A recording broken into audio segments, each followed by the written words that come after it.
The water is bubbling under the fishing boat as if something is coming up out of the water. It gets closer and closer. The water seems to boil. Suddenly, you see giant jaws and glistening teeth. Seconds later, a huge shark jumps out of the water and crushes the boat in one bite. It was the Megalodon, the largest fish that ever existed on Earth. Now, we pictured the Megalodon as this, an enlarged version of the white shark for a long time. But scientists continue to argue about its appearance. So far, they agree that the image of this giant shark was wrong. Here's the data that scientists are sure of. Size, about 50 feet long. That's as big as a school bus and comparable to the length of a subway car. 8.5 times the height of an average person. Let's compare it to the modern white shark. The Megalodon is 3 times bigger, but that's just a rough estimate.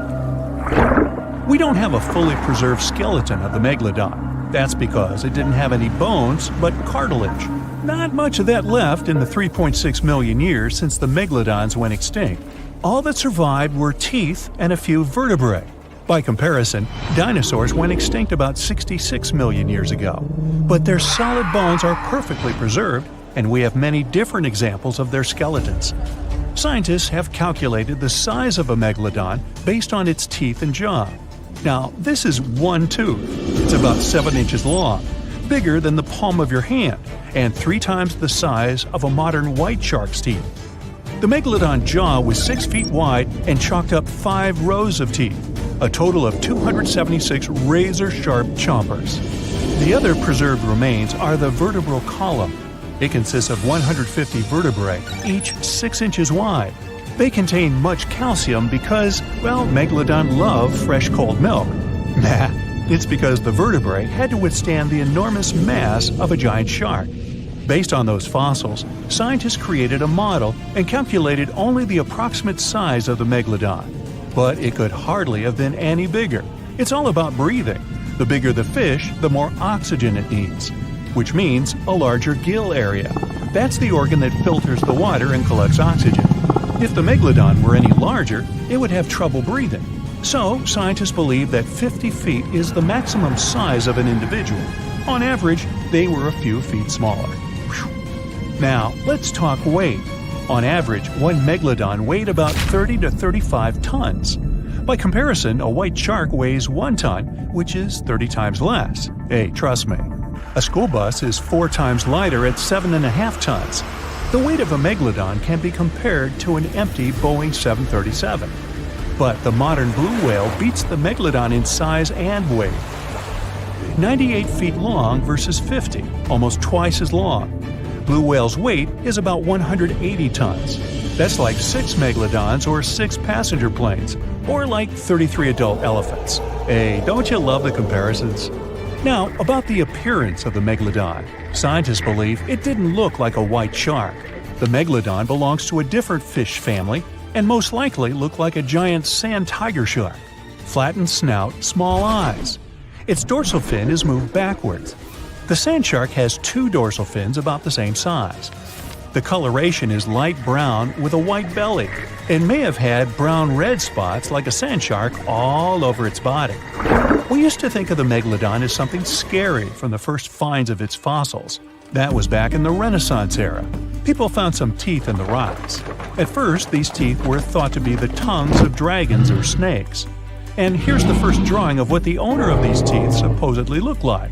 A massive snout with a scary nose and a bunch of razor-sharp teeth. We also have the evidence that Megalodons were brutal hunters, kings of the food chain. The first combat tool in their arsenal was the battering ram. The Megalodon was a slow swimmer, though. It could only accelerate up to 11 miles per hour. In comparison, the modern white shark can reach 35 miles per hour in a dash for its meal. The fastest human swimmer could only go 6 miles per hour. Well, good luck with that. But the Megalodon had incredible mass. Though slow, its battering ram had tremendous power. The Megalodon would take its prey by surprise. It had only one chance to hit it. If it missed, it would take too long for a second round. The maneuverability of the Megalodon was comparable to a large truck. But if the ram was successful, the prey was stunned and couldn't move. At this point, the Megalodon aimed at vulnerable spots, like the fins and tail of the prey. Scientists have found many ancient whale remains with megalodon tooth marks. It turned out that the giant shark knew where its prey's vital organs were located and could strike at them. When the prey was immobilized, the megalodon bared its teeth. An adult person could easily fit into its open jaw at full height, and according to various estimates, the bite force of the megalodon was almost 11 tons. Now imagine the weight of 3 SUVs concentrated at the tip of a sharp tooth. That's 9 times the power of the largest white shark bite, and 6 times the power of the modern record holder for biting, the saltwater crocodile.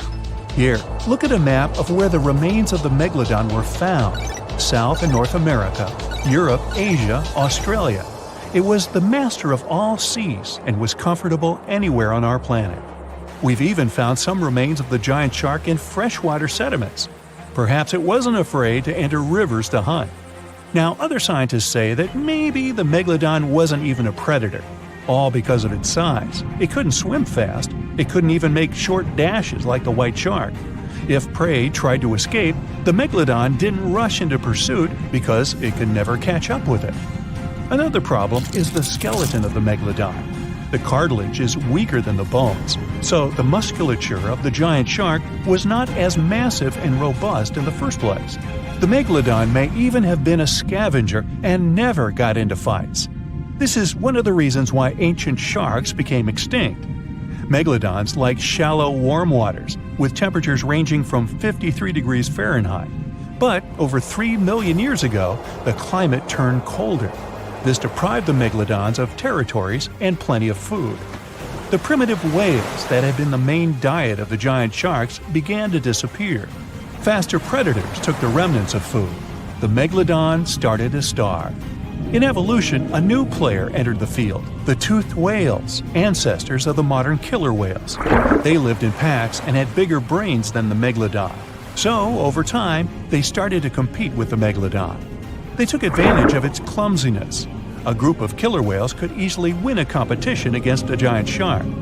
Many scientists believe this was the reason for the disappearance of the largest shark in the world.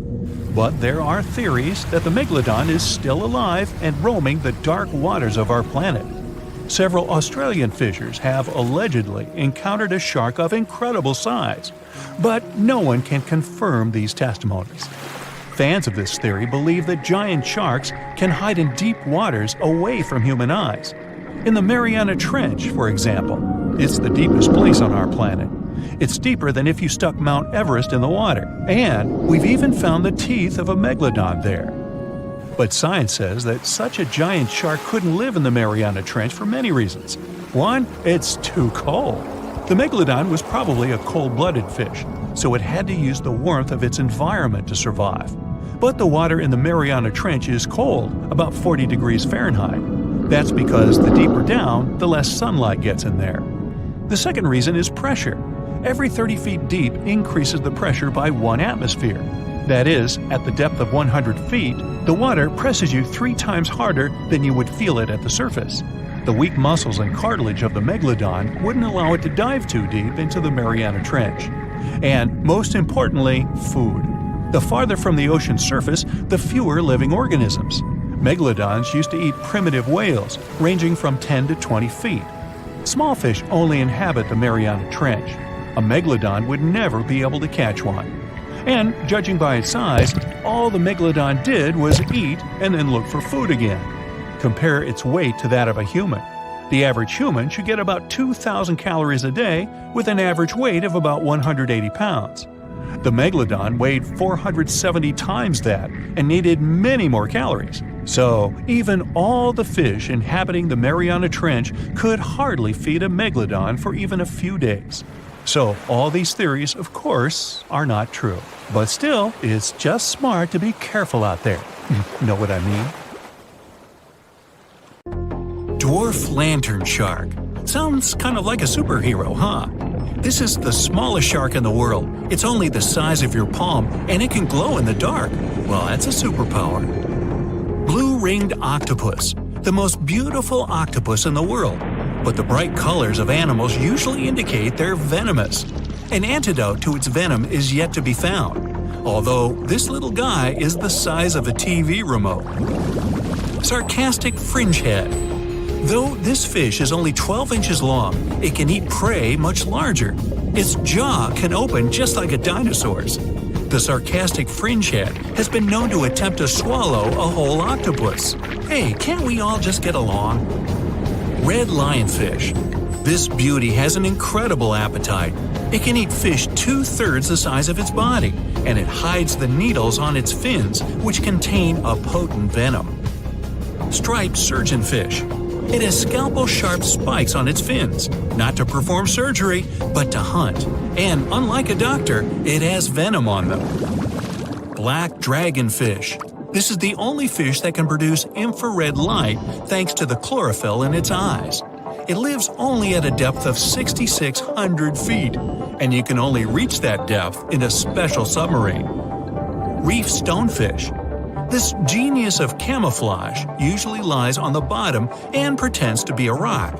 Tourists can often step on it, and sharp needles on its back can easily cut even through the hard sole of a boot. Viperfish. This fish, the size of your forearm, has the largest teeth in relation to its head in the world. But you're unlikely to encounter it because it lives at a depth of 13,000 feet. Lamprey. These are parasites that stick up to other creatures and live off of them. Only these guys are 10 times bigger than the average river leech. Mega piranha. The most aggressive fish in the world, the size of a Doberman dog. A pack of these guys could leave nothing of an entire cow in just a couple of minutes. Fortunately for all of us, they ceased to exist 8 million years ago. Whew! Black pacu. Pretty ordinary big fish until it opens its mouth. It has human-like teeth, and the richest black pacu even had golden dental crowns. Just kidding. Payara, the most dangerous freshwater resident. It can swallow prey half its size. Even piranhas fear this monster. Anglerfish. It has a fishing rod on its head. It's a bait that lures small fish right into the mouth of this hunter. Slender snipe eel. It's very long and flexible due to the number of vertebrae in its back. There are 750 of them. By comparison, we only have 33 to 34 vertebrae. Barracuda. Its jaw is similar to that of a great white shark, but its trademark is speed. It would beat any Olympic swimmer at 29 miles per hour. Ocean sunfish. It's a fish the size of an adult person, and it's the heaviest bony fish in the world. Although peaceful, thank goodness, they sometimes damage the bottoms of small fishing boats. Frilled shark. Its length would allow it to successfully play basketball. It hunts with the strategy of a snake. The shark bends its body and then makes a sharp dash forward, and it has 300 teeth. Plenty of frills there. Electric eel. Its feature is its electrical organs, which can discharge 4 times as much as a normal household socket. The electric eel's shock can easily stun a large horse. Box jellyfish.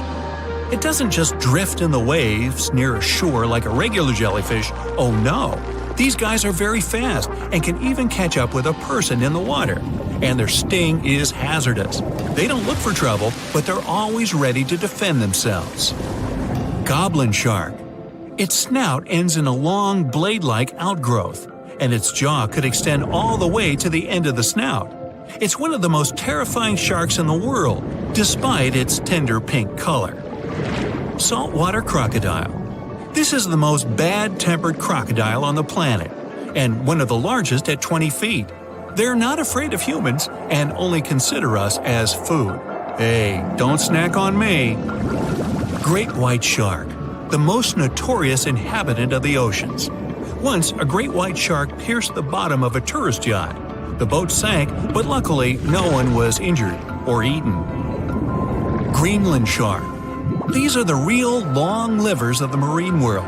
They have a very slow metabolism and can live up to 300 years. For comparison, the oldest human was 122 years old. Giant oarfish. This fish is as long as a giant anaconda, and it holds the title of the largest bonefish in the world. Giant manta ray. This creature might look like it's smiling, but it'll rush at you without hesitation. They reach up to 16 feet in diameter and have a very sharp spike with a neurotoxin. Great. Orca. They can swim at the speed of a car and are as big as a large minivan. And they're the only sea hunters that can jump out onto the coast and grab their prey there. Dunkleosteus. This guy was the size of a limousine. Although it had no teeth, it had bony plates that gave it one of the strongest bites among sea creatures. Camarasaurus. This is an ancient clam of incredible size, but 90% of its entire body was a cone shell. It was heavy, which prevented it from moving very fast. So most of the time, Camarasaurus lay motionless on the bottom, waiting for small fish to swim by. Kronosaurus. It was similar to a crocodile, only several times larger.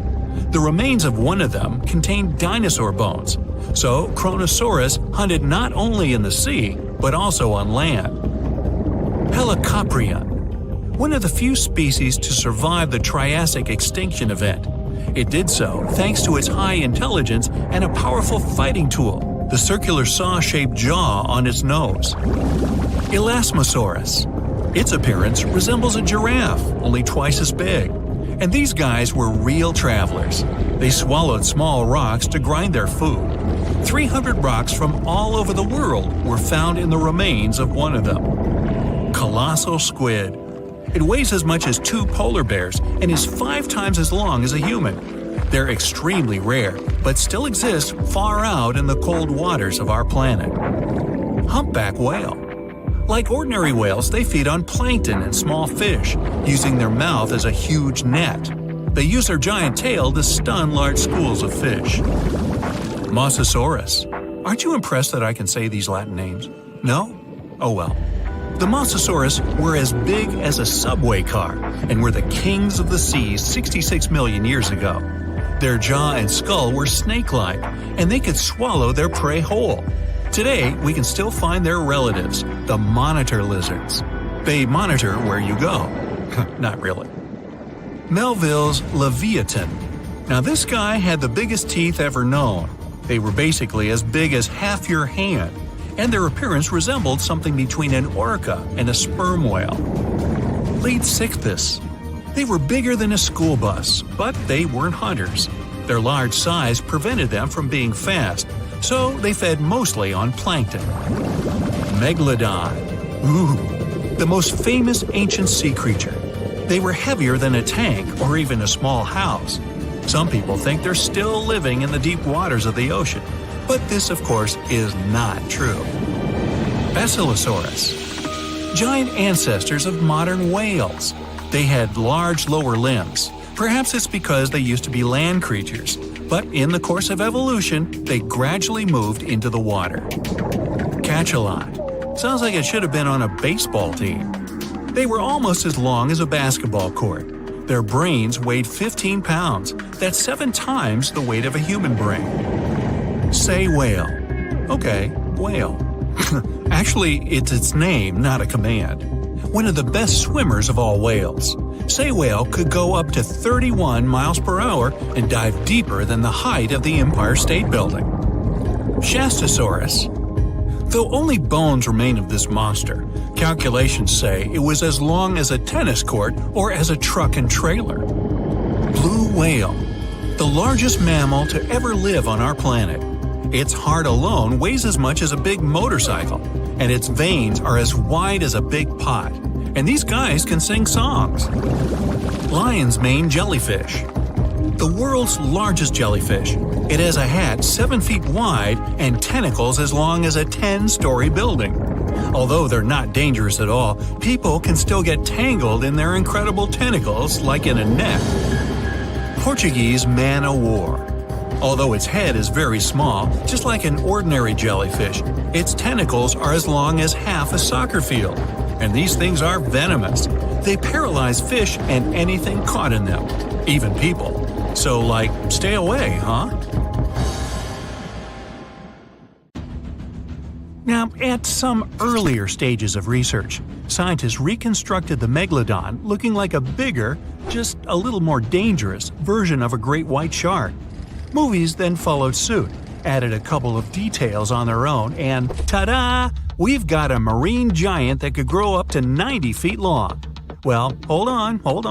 Megalodons were usually between 50 and 55 feet, sometimes growing up to 60 feet. For comparison, a bowling lane is 60 feet long, a school bus is around 45 feet, and an average person is 5 feet 10 inches tall. So yeah, not bad megalodon, but still not 90 feet. Its weight was around 50 to 60 tons, which is something like 10 adult elephants or even a Boeing 737. That's just their females though. The ladies were almost twice as big as the males. Another movie versus reality thing, the megalodon had nothing to do with a great white shark. The closest they could be is cousins, because megalodon, in fact, is the last descendant of a completely different lineage of sharks. Plus, its kind is around 3 times bigger than an average great white. It has a shorter nose and a much flatter jaw that almost looks like it's squashed. Also, Meg's pectoral fins are longer than those of the great white sharks. Ancient predators ate a lot, so they needed something to support their weight. They both had an excellent sense of smell though, so even in prehistoric times, it wasn't a good idea to go swimming with a chunk of raw meat in hand. And it certainly isn't safe now. Whether the Meg's hiding somewhere in the depths, which some still believe is true, or it's gone forever, younger cousins will be there waiting. Also, both of them like to go after big marine mammals, so they would certainly have things to do together. That is, until the Meg got moody and accidentally ate its friend. You never know. These guys had a different hunting style. Great whites prefer to dive straight toward their prey and find the softest spots, like exposed legs or underbelly. Megalodon aimed for the fins and tail because of its almost 10-foot jaws and what's considered to be the strongest bite ever. Its teeth could pierce almost anything. Sometimes an entire tooth would be found embedded in the bone of some bigger animal, such as a whale. Without the main parts they use for swimming, poor sea animals were then helpless and unable to escape. Yet whales were just a smaller part of the megalodon's diet. Seals, sea cows, squids, dolphins, other sharks, the good old Meg probably wouldn't say no to some random school of smaller fish swimming into its mouth either. Nothing better than a good snack after a big tasty dinner. Even those giant turtles weren't safe within their thick shells. The Meg probably took those as a dare challenge on a daily basis. Such a diverse diet, and in big amounts. Megalodon would eat about 2,500 pounds of food every day. No wonder it dominated the ocean. Almost 300 teeth in 5 rows, and we're talking about sharp chompers that could grow up to 7 inches long. Even its name stands for giant tooth. Hey, I'm thinking maybe it had a cousin, orthodontia, which means either crooked teeth or deep pockets. Still, Megalodon would change thousands of teeth over a lifetime. Since Meg's teeth weren't that strong, they would often fall out. Then it would get new ones within 1 to 2 days, so it could continue its hunting sessions without any serious interruptions. The same thing happens with modern sharks as well. New teeth replace damaged or worn out ones. Those teeth falling out were the only thing that helped scientists do any research on the megalodon at all. They found them all around the world. Yep, megalodons were quite some travelers.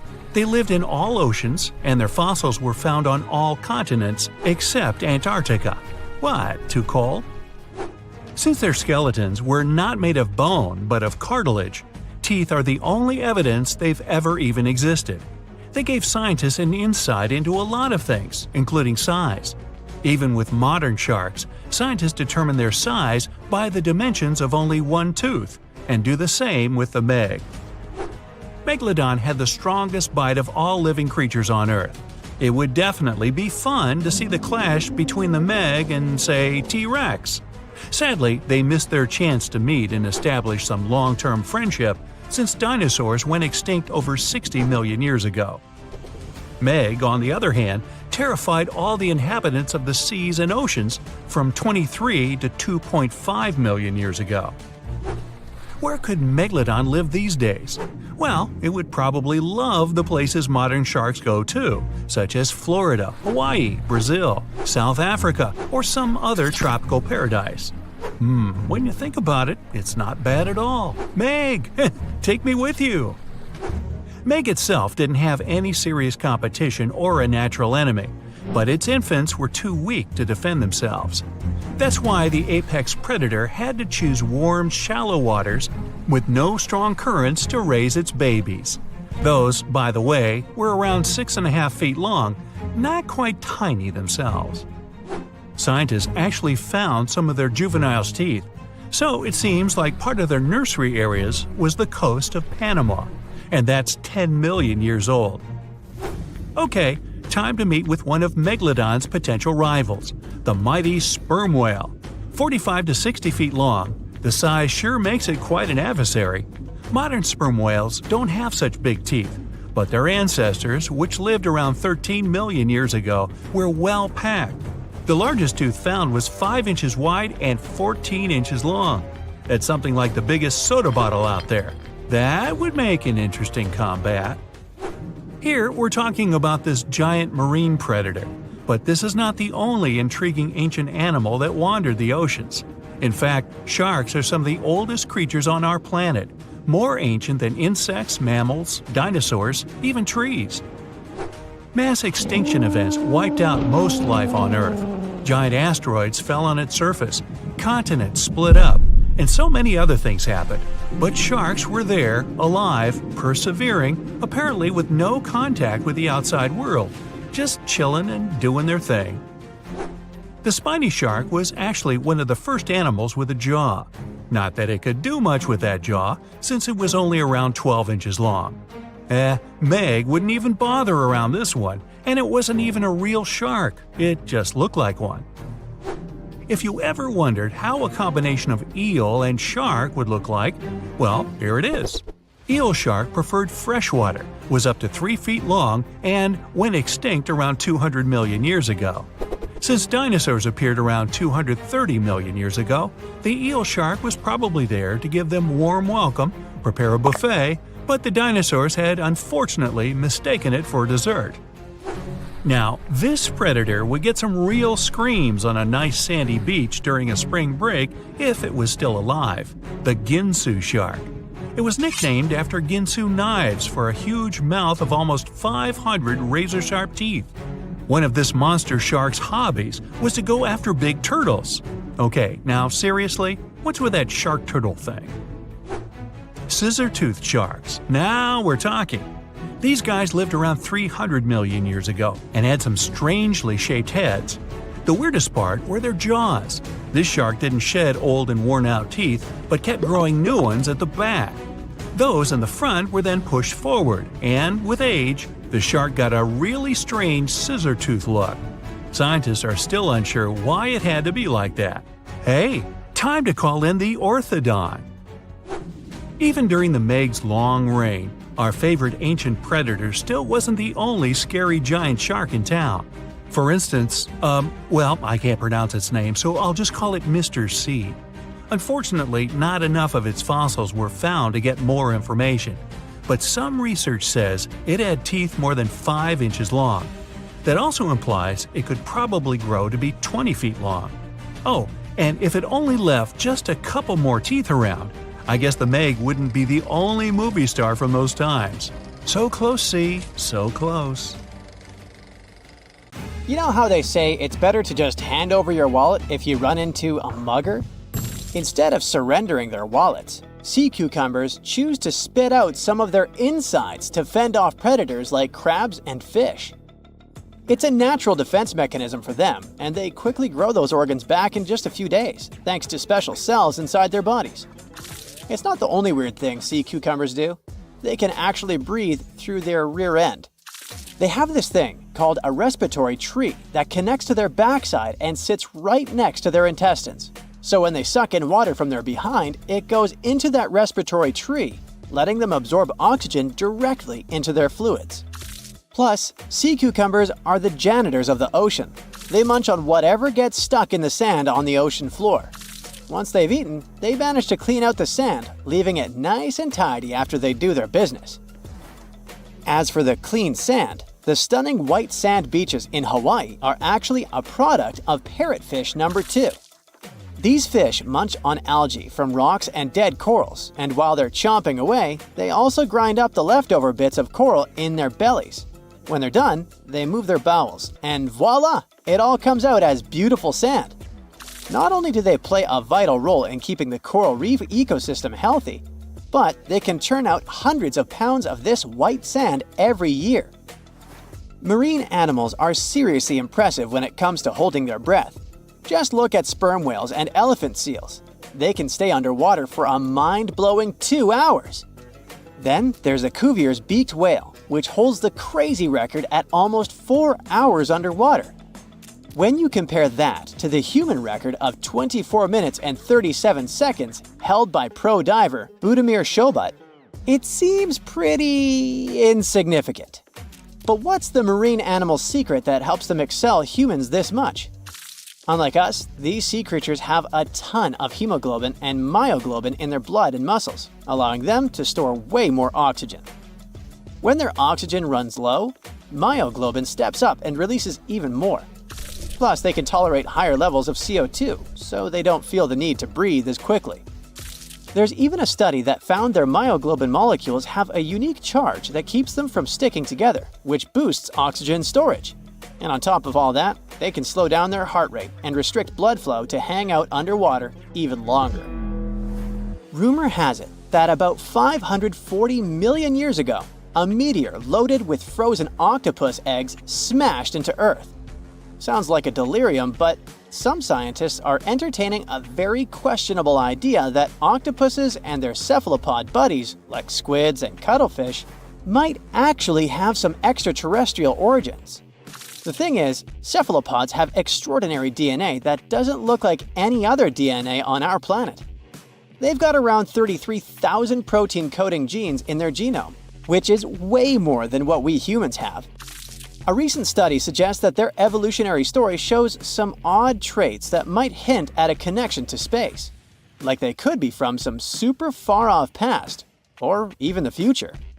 The researchers went as far as to claim that modern octopuses could be the descendants of these frozen creatures that hitched a ride on comets and splashed down in our oceans. And why octopuses? Well, they really stand out in the animal kingdom.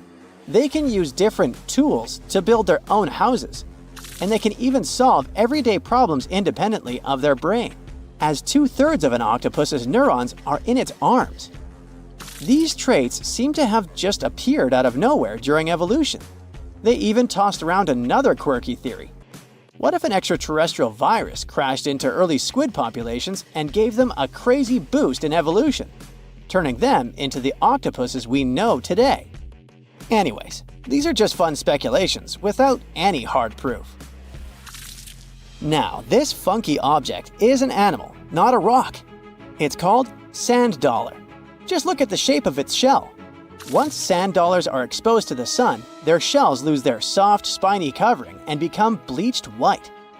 Back in the day, beachcombers thought these shells looked a lot like big silver coins, kind of like the old Spanish dollar that was about the same size.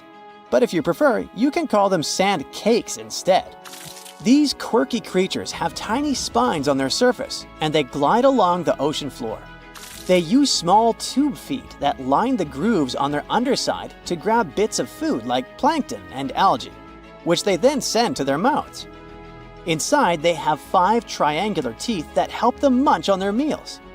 In some Georgia folklore, sand dollars are said to represent coins lost by mermaids. Sand dollars have a unique talent for cloning themselves. They can do this for a bunch of reasons, like when a predator comes around. Some species of sand dollar larvae can actually split in half as a defense mechanism. It takes about 24 hours for them to clone themselves, and the new larvae end up being about 2/3 smaller than the original, which helps them hide from danger. Wait, is that a giant sea hot dog racing through the ocean? Sorta. Some scientists have joked that sperm whales seriously resemble enormous hot dogs. These massive creatures can take quick naps, standing up for about 10 to 15 minutes. They only sleep about 7% of the time, mostly between 6 p.m. and midnight. Sperm whales also have a cool ability to retract and extend their eyes, thanks to a thick retractor muscle around them, but they can't actually roll their eyes in their sockets.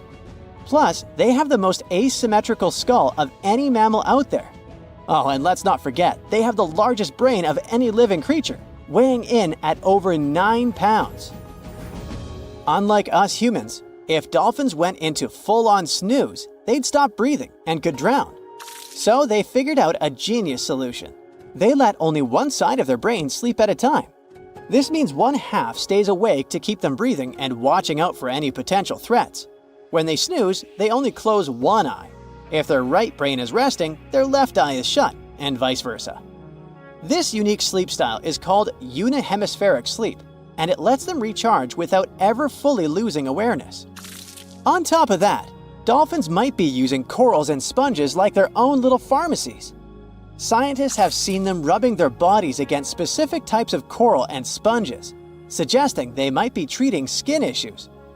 They've even spotted dolphins lining up to take turns at these spots, using corals like Gorgonian coral Rumphilia aggregata, leather coral, and some sponges. What's really fascinating is that researchers have analyzed these corals and found they contain compounds that could help with dolphin skin conditions, which can sometimes lead to infections and lesions.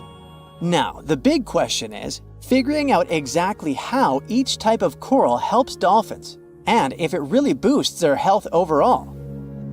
Sea urchins aren't exactly the Usain Bolts of the ocean. They move slowly by crawling with their tube feet and occasionally give themselves a little push with their spines. These little guys have just 5 teeth, which they use like a beak to scrape algae off rocks, which I'm pretty sure is the ocean's version of an all-you-can-eat buffet. But since all that scraping wears their teeth down, they're in a never-ending dental replacement program. Scallops are the underwater equivalent of the world's most confused security cameras, sporting up to 200 tiny eyes on their shells. These eyes are high-tech. They can even adjust their pupils to light. Instead of working like ours, scallop eyes have a unique setup. Light goes through a pupil, lens, 2 retinas, and then hits a mirror made of guanine crystals that reflects it back. Scientists were puzzled about how they see since their main retina often gets blurry light. But it turns out, scallops can change their pupil size by about 50%. Just don't expect them to do it in a hurry, as it takes a few minutes. Now here's something really neat about orcas. They're expert hunters, and they do it in groups called pods. A pod can consist of up to 40 orcas, forming a very effective hunting team. Interestingly, there are distinct types of pods: resident and transient. Resident pods are more into fish, while transient pods have a taste for marine mammals.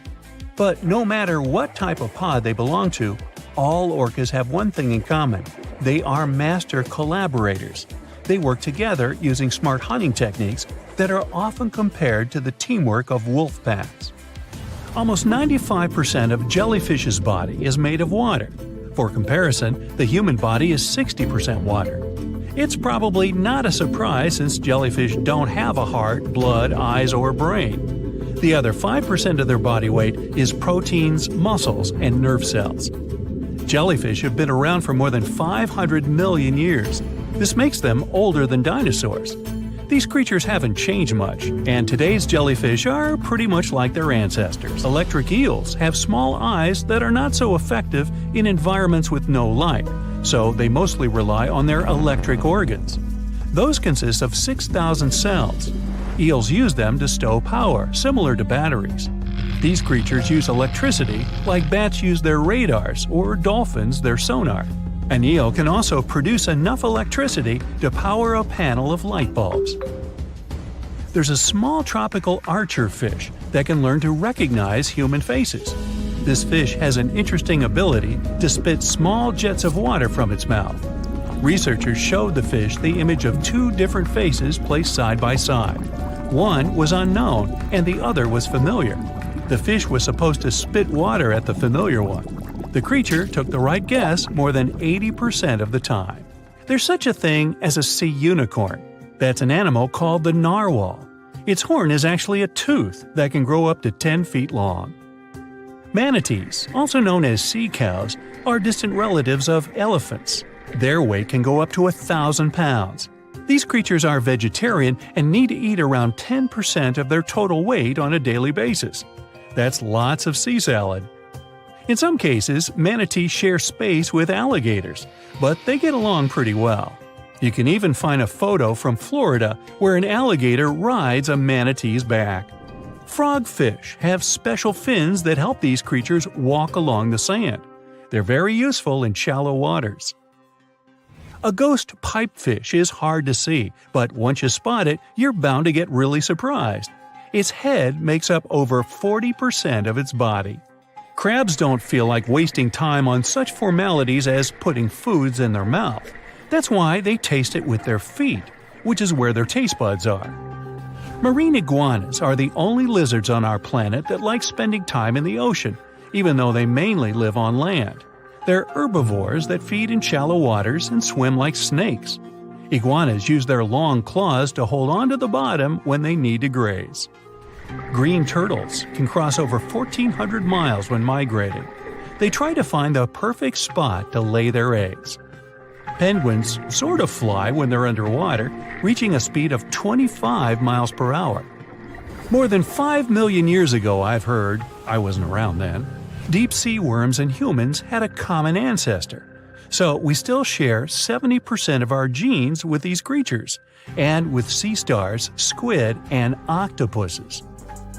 Now, octopuses are in fact incredibly old. The oldest known fossil belongs to an animal that lived almost 300 million years ago. FYI, this is before our dinosaur buddies roamed the Earth. Wait, there's more! Octopus arms have a mind of their own. That's because 2/3 of their neurons lie in their arms, not in their heads.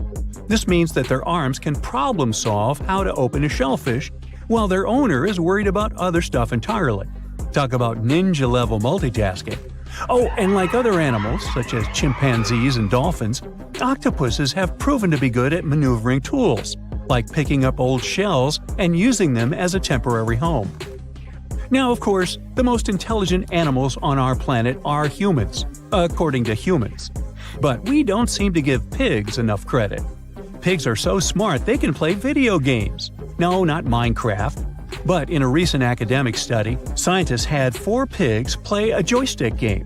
They had to manipulate the stick so that the moving ball would hit the wall and then they would get a treat. All 4 pigs did great in the test, which was surprising even to the scientists. Now, pigeons also aced an impressive test. They were trained to differentiate a Picasso painting from a Monet one, which they had no trouble learning. Then they were able to apply this knowledge, identifying works of art they had not previously seen, meaning they really understood the difference between each painter. Poor things are always seen as a nuisance. Now, if we placed kangaroos in an Animal's Most Amazing Ability contest, they'd win. It's mainly because they break the 4-legged rule.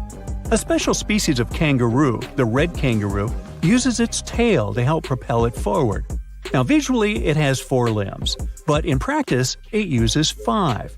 They're biologically built to use their tail as a 5th limb, since it's packed with articulated vertebrae and thick muscles. Of course, it had to be an Australian animal.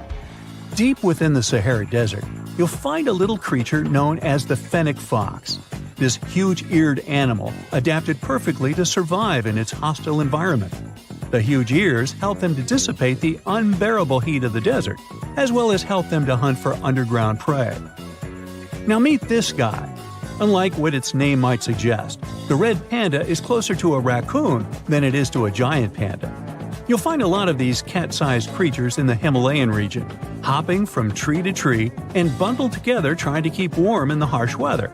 They're gentle and friendly like their big panda cousins, and occasionally enjoy eating some bamboo sticks. And then there are bees.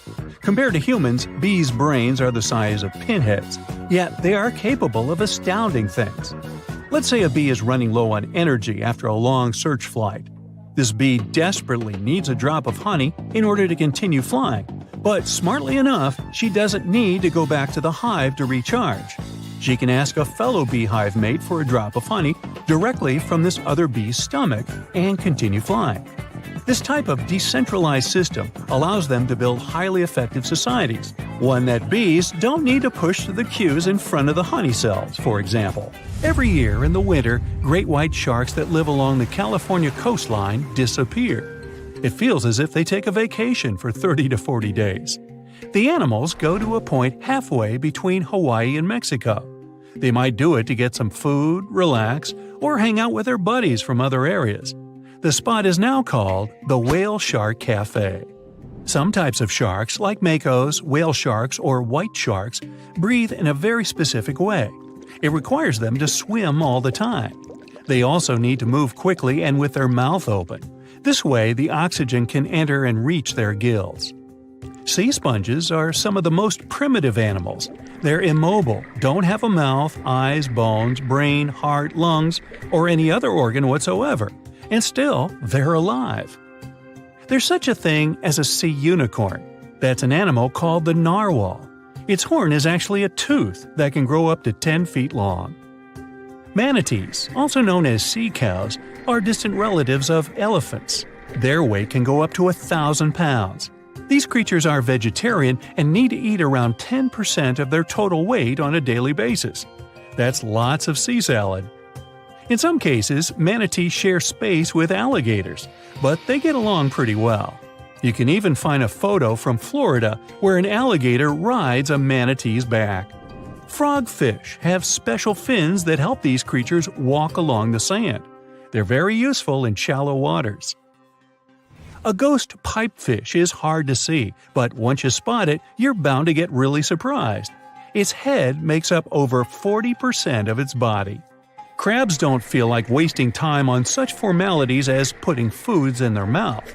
That's why they taste it with their feet, which is where their taste buds are. Marine iguanas are the only lizards on our planet that like spending time in the ocean, even though they mainly live on land. They're herbivores that feed in shallow waters and swim like snakes. There's something known as the orange cat behavior, and apparently it's not just a meme. So far, scientists have been able to understand that coat color is connected to a feline's gender. And since orange is an X chromosome, orange cats are usually males, like Garfield. The so-called orange cat behavior describes ginger cats as agents of chaos. Again, pretty much like Garfield. However, there haven't been any conclusive studies on whether coat color and cat behavior are truly linked. In terms of vision, mantis shrimps probably have the most psychedelic vision out of all animals. These funny-looking creatures have a whopping 16 varieties of photoreceptors, with 5 of them reserved for the ultraviolet or UV spectrum. Ultraviolet rays are really short wavelengths, which are invisible to humans. The thing science still doesn't understand is how exactly these mantis shrimp view the world around them. Sure, they can perceive a bunch of colors, but they can't necessarily distinguish all of these colors among themselves. It can be that they just see a lot of really vivid, really blurry colors, but we haven't figured out a way to check that out. Now, to say sloths are cute is an understatement. They may be one of the friendliest animals in the jungle, but there's more. If you look closely at their fur coat, you'll notice hints of green. These greeneries are actually tiny little algae that grow alongside sloths. They help sloths to camouflage better in the jungle, but they also nurture them. The little cracks inside a sloth's fur create the perfect environment for algae reproduction, and scientists have found species of algae that don't exist anywhere else in the world. They do get by with a little help from their friends. Deep within the Sahara Desert, you'll find a little creature known as the fennec fox. This huge-eared animal adapted perfectly to survive in its hostile environment. The huge ears help them to dissipate the unbearable heat of the desert, as well as help them to hunt for underground prey. If you're a fan of Dr. Pimple Popper, you're probably freaking out right now, itching to squeeze out every little blackhead from those lip contours. But this is actually a hill formation that you can find in Garb, Sudan. Knowing that perhaps makes it all the more creepy because it looks like the crack in the middle is swallowing up everything around it. This black hole scenario brings to mind our next stop, Vostok Island. This eerie spot is a 59-acre coral atoll situated in the southwestern Pacific Ocean, about 400 miles northwest of Tahiti. If you check it out on Google Earth today, it looks like it's been totally blacked out, sparking all sorts of wild theories. People keep saying that this place is some top-secret base, or even a fictional island straight out of Lost. But what we see here is actually just a dense, dark green forest made up of Pisonia trees. Since nobody lives there and hardly anyone ever visits, the island is pretty much untouched by humans. This massive star, or mandala, is situated just outside Beatty, Nevada. It has got the internet all puzzled, with people trying to figure out if it's evidence of some kind of extraterrestrial activity. To add to the mystery, this spot is right by the Tonopah Test Range, which is also known as the famous Area 52. Despite its creepiness, it's probably just one of the thousands of crop circles that gained fame after Google Earth came along. This spiral formation right here is also located in Nevada, and it definitely looks like another chilling crop circle. But things get even stranger if you use the Street View option. As you zoom in closer and closer, you'll notice that it's made up of carefully arranged rocks. This labyrinth, so to speak, is part of an open-air museum situated in the ghost town of Rhyolite. And if that's not creepy enough, take a look around and you'll see dozens of eerie men in white cloaks. Despite their lifelike appearance, these silhouettes are actually statues from an installation created by a Belgian artist in the 80s. Even stranger than stumbling upon a large circle on the ground is finding a bunch of them. Our next location in Wyoming is filled with peculiar circle structures to the point where it's hard to count them all. During the 20th century, this U.S. state shifted from a farming economy to an industrial one, dominated by the extraction of oil, gas, and coal. So, these circles are likely remnants of a tank farm. I mean, places where oil storage tanks used to be located. If you want to avoid nightmares, I highly recommend not searching for the mausoleum of Emil Becker in Poland. If you happen to find it by using the Street View mode, prepare yourself to face an abandoned place with the most terrifying sculpture there is. Oh, the creeps. Keeping on the spooky side, let's head to an isolated corner of Kazakhstan, where you can find a pentagram etched into the Earth's surface. This formation is huge, measuring roughly 1,200 feet in diameter. Before you jump to conclusions about this formation being related to some kind of underworld deity worship, it's worth noting that the pentagram actually turns out to be the outline of a park designed in the shape of a star. The star shape is marked by roadways, which are now lined with trees, making the star shape even more distinct in aerial photos. You can spot this peculiar symbol from quite a distance. At first glance, it might even resemble an otherworldly alphabet, as if a highly intelligent civilization is trying to send us an alert message. But this mystery is already solved. We are in De Hoge Veluwe, a Dutch national park located in the province of Gelderland. And these lines are actually part of the park's logo. Search for these coordinates to find what looks like a land formation straight out of an extraterrestrial landscape, or perhaps a set from Avatar. This place, located in Inner Mongolia, China, is believed to be a granite mine. But it's a bit of a mystery why it has such a striking blue tone on Google Earth. If you check it out on Microsoft Bing Maps, for example, the same location appears in a much more natural tone. In the Australian outback lies a massive geoglyph known as the Maori Man. Discovered in the late 90s, it appears to represent an indigenous Australian man hunting with a boomerang or stick. The figure stretches for more than 2 miles in length and about 1.6 miles wide. It has deep furrows carved into the ground, which adds to the complexity of its formation and origin. Despite efforts to uncover its purpose, its origin is still a mystery. This is Desert Breath, located in the Sahara. Like many things you have seen in this video, this formation also sparks speculation about it being created by extraterrestrial beings. But a quick Google search clears up that mystery. It turns out this is an art installation created by a group of 3 Greek artists back in 1997. They went all out, moving around a whopping 280,000 square feet of sand and even creating a large pool in the middle of it. Egypt still holds many mysteries, and you can explore them yourself with Google Earth. That's how some people stumbled upon this striking triangular-shaped plateau and immediately jumped to the conclusion that they discovered a hidden pyramid. However, experts quickly dashed their hopes. They believe there's no plausible explanation for a pyramid to exist in this area, located 8 miles west of the Nile Valley edge in Upper Egypt. This discovery is likely nothing more than a hill that has suffered the effects of erosion, combined with a heavy dose of wishful thinking. In some cases, nature itself is responsible for creating frightening sculptures, like the Badlands Guardian in Alberta, Canada. If you look at it from above, you'll notice not one, but 2 human heads emerging from the landscape. These gigantic beings were sculpted by rainwater erosion on layers of clay-rich soil. Ironically, additional human-made structures give the impression that this one is wearing wired headphones. It seems that deserts are a prime spot for discovering strange images on Google Earth. So our next stop is China. In the Gobi Desert, you'll come across zigzagging white lines that look kind of random. The first challenge for armchair experts was figuring out what these structures were made of, as it's hard to tell if they're painted on or dug into the landscape.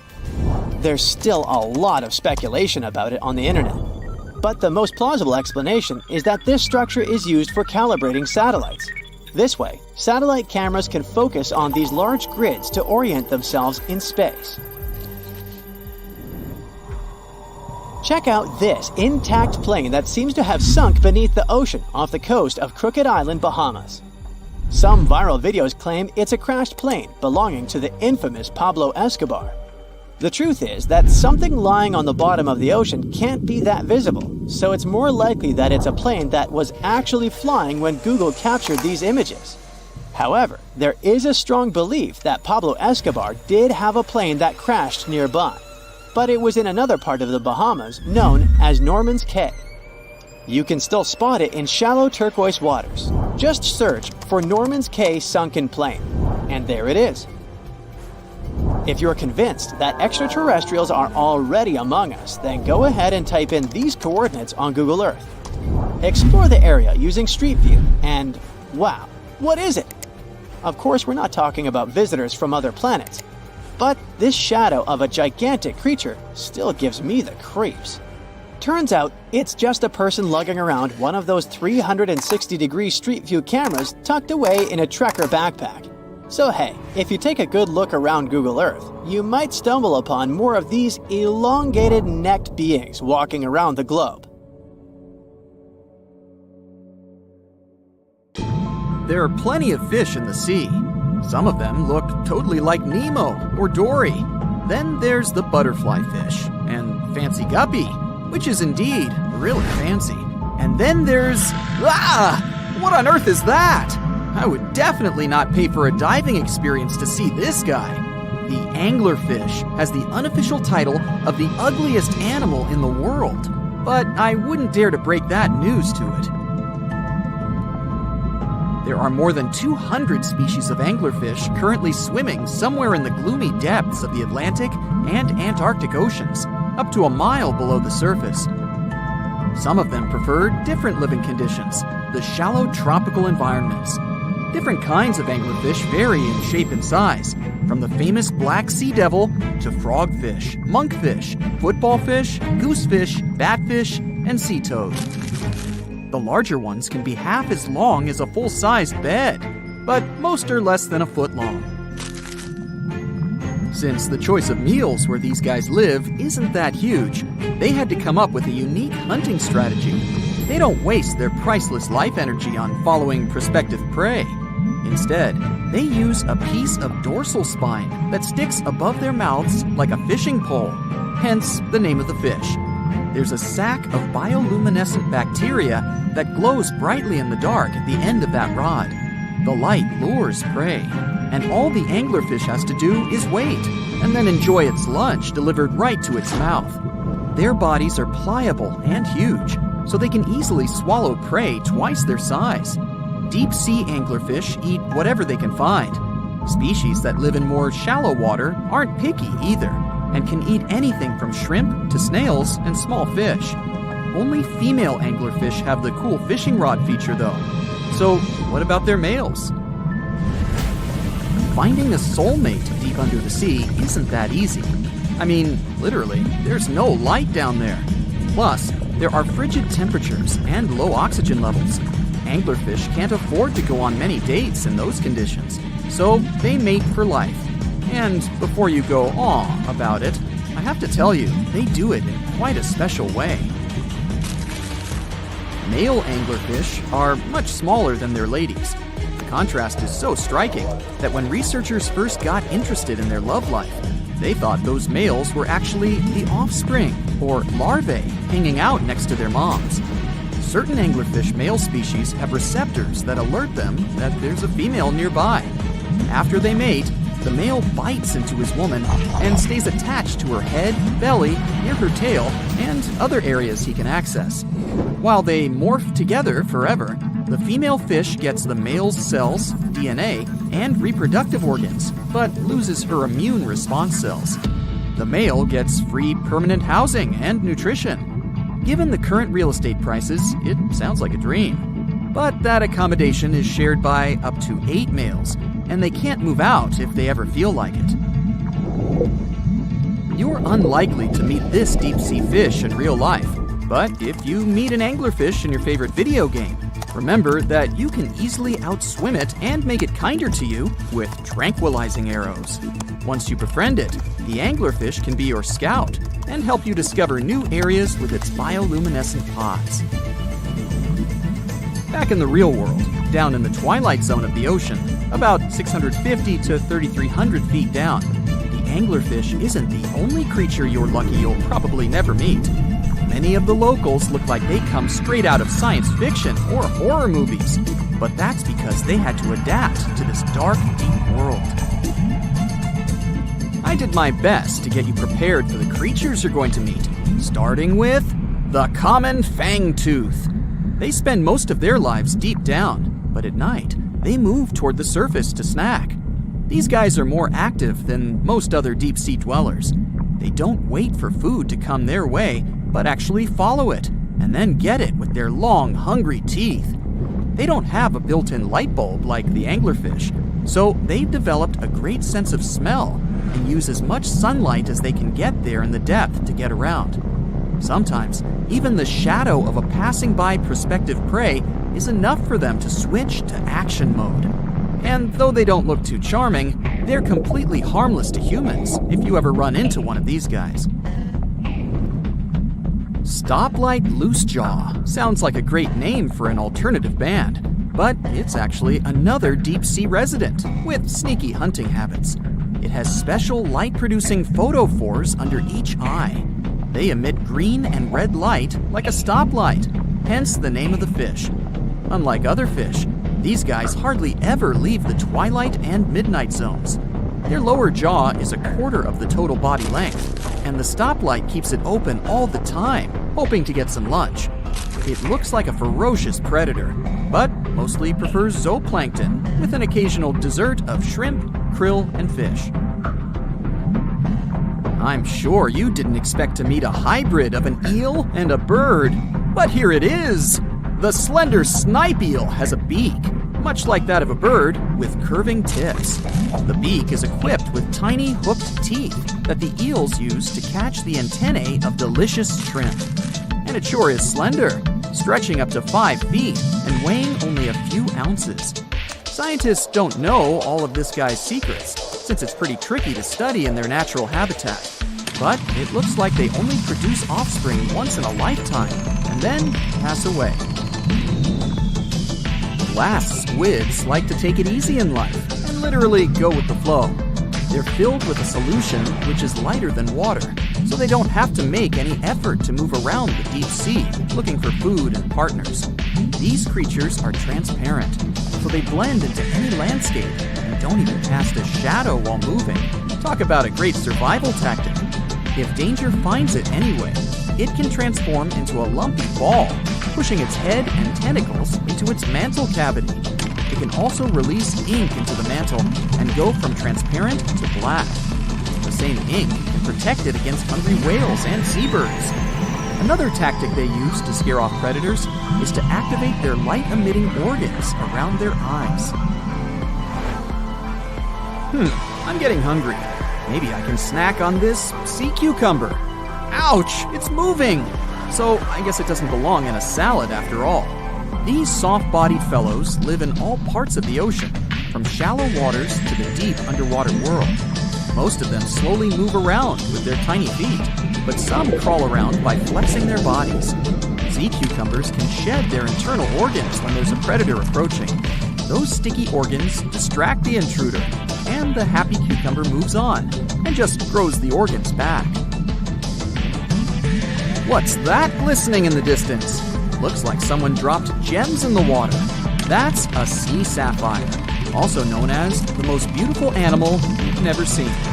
Some males of this type of copepod can change color from deep blue to purple, red, or gold. 1 second later, it's gone. And it's back, shimmering bright. The secret to this magic is that their bodies are transparent and reflect light differently at certain angles. It looks like it's their way of communicating between each other and attracting mates. Female sea sapphires don't have the same superpower, but their eyes are bigger compared to males, probably to spot them from a distance. Males roam wild and free, and their ladies stay in the crystal palaces of strange barrel-shaped jellies called salps. From thousands of dollars worth of treasure to brand new phones and ancient cities, let's dive into the water and see what we can find. Imagine going to the river to enjoy a boat ride. Who wouldn't want to take a couple of pics to make the memories of this trip last forever? Oops, the water split. Luckily, you've taken precautions and put your gadget in a waterproof bag. But what if you drop your phone to the bottom of the lake along with this case? This is what happened to some people. A scuba diver and a YouTuber dived into a river popular with tourists and lost some of their gear worth $20,000, including new iPhones and some jewelry. Oops.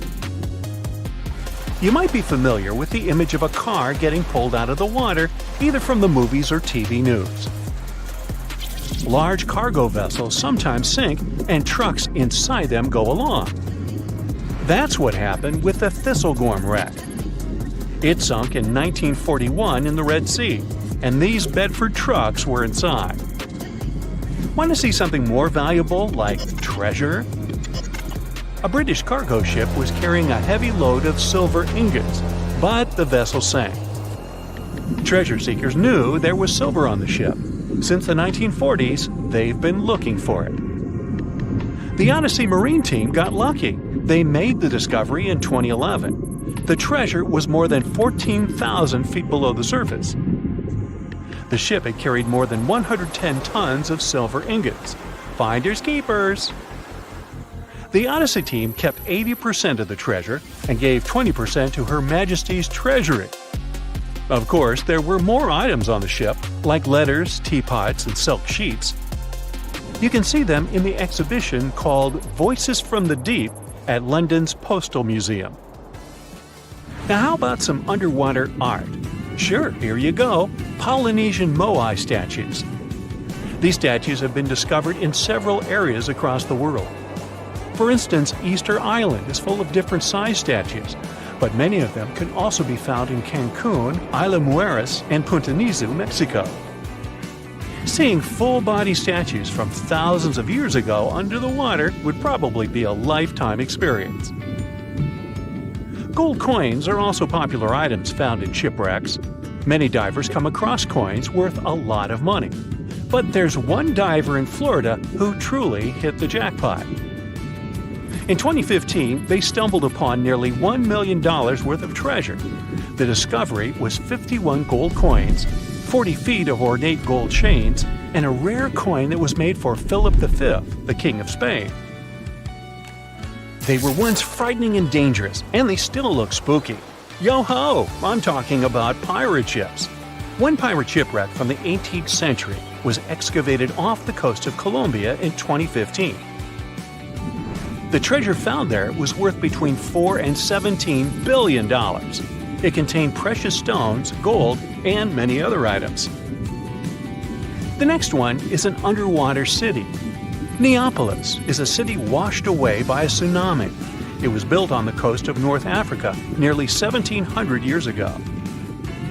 Divers uncovered the city's remains in 2017. Researchers have also discovered Roman columns, as well as household goods and tools. Now, let's go all the way back to 1503. Portuguese explorer Vasco da Gama was fighting a storm when he lost his ship Esmeralda. The ship was discovered in 1998, but it had to wait for more than a decade to be excavated.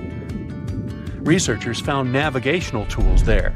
They didn't have as much value as Spanish gold, but they were historical treasures.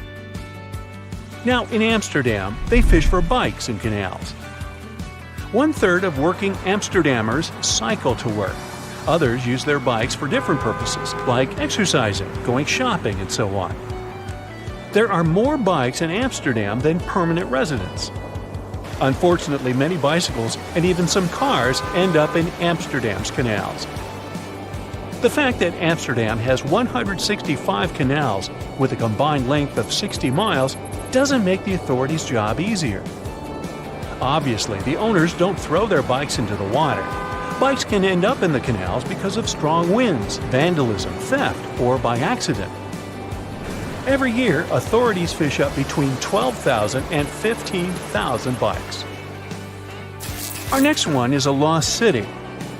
Heraklion was ancient Egypt's gateway to the Mediterranean. It became submerged and hidden under the sand. This city was famous. Maybe you've even heard about it.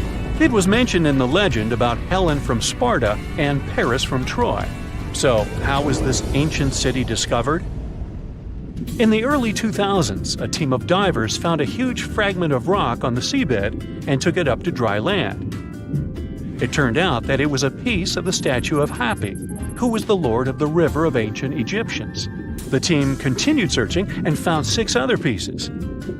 Around them, they saw temple ruins, pieces of pottery, jewelry, coins, oil lamps, and so on. Even an old copy of the New York Times. Nah, not really. Granada Underwater Sculpture Park is the world's first, what else, underwater sculpture park. Why is this park so special, besides being located in the beautiful waters of the Caribbean? You can see the park on a snorkeling or scuba diving trip. The sculptures are about 9 to 16 feet underwater. The atmosphere and the experience itself make it special. The sculptures are made from concrete and steel. Some of them weigh as much as 15 tons. They're covered with underwater creatures. The statues were put there to help protect reefs, maintain the health of the ecosystem, and restore underwater life in that area. Now, submarines are designed to go underwater, so maybe you wouldn't expect to see them on this list. But submarines do, in fact, sink. Divers have discovered many submarines. For instance, an Australian submarine was found off the coast of Papua New Guinea more than a century after it had sunk. Now here's another submerged city, but this one was left underwater on purpose. You can see the ancient ruins of Lion City in a lake in China. This lake was created in 1959 when the valley, at the base of Five Lions Mountain, was flooded to create a hydroelectric power station. The 1,400-year-old city, now ruins, got submerged by this flow and stayed this way for over 50 years. It lay untouched at the bottom of the lake until its exploration started in 2001. Divers found out that many structures, carvings, guardian lions, and arches were still preserved. Researchers mapped and documented Lion City. They also looked for a way to protect these structures from further damage. In 2011, the city was announced to be an historic relic under protection. When you see the ruins of Lion City for the first time, the view will take your breath away. So don't forget to hold your breath. Imagine swimming in the dark waters. As you're approaching the city, you see its huge walls and extensive carvings. Marvelous, isn't it? The Cancun Underwater Museum is probably the largest museum of its kind in the whole world. It wasn't lost, per se, but now it's home to an aquatic ecosystem. Who wouldn't want to combine scuba diving and snorkeling with a visit to a world-class garden with 500 sculptures? Placed 30 feet under the surface, these sculptures are made from pH-neutral marine concrete so that they can stay on the ocean floor. Plus, here, the sculptures change over time, unlike in a traditional museum.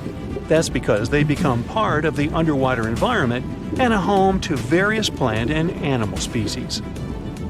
In one installation, nearly 450 life-size figurines are grouped together to hint at the harmonious coexistence of humanity. There is also the Anthropocene, which is an actual submerged Volkswagen Beetle placed by the Manchonis Reef. Okay, this is not a lost and found item, but this is just, hey, it's a giant jellyfish and I wanted you to see it. This creature is known as the lion's mane jellyfish, and it's the largest known species of jellyfish. So, I'm happy now. And have you ever discovered anything underwater? Most of the ocean is still shrouded in mystery, whether we're talking about dark corners or creatures that are hiding in the depths. But sometimes, it gives us a peek into scary things it hides in its cold, dark depths. Like when you hear on the news that there are some deep-sea creatures washed ashore after a powerful storm once again. Some just look weird, while others are real monsters that live at depths of more than 3,300 feet. The coldest and deepest parts of the ocean have created one specific phenomenon called gigantism.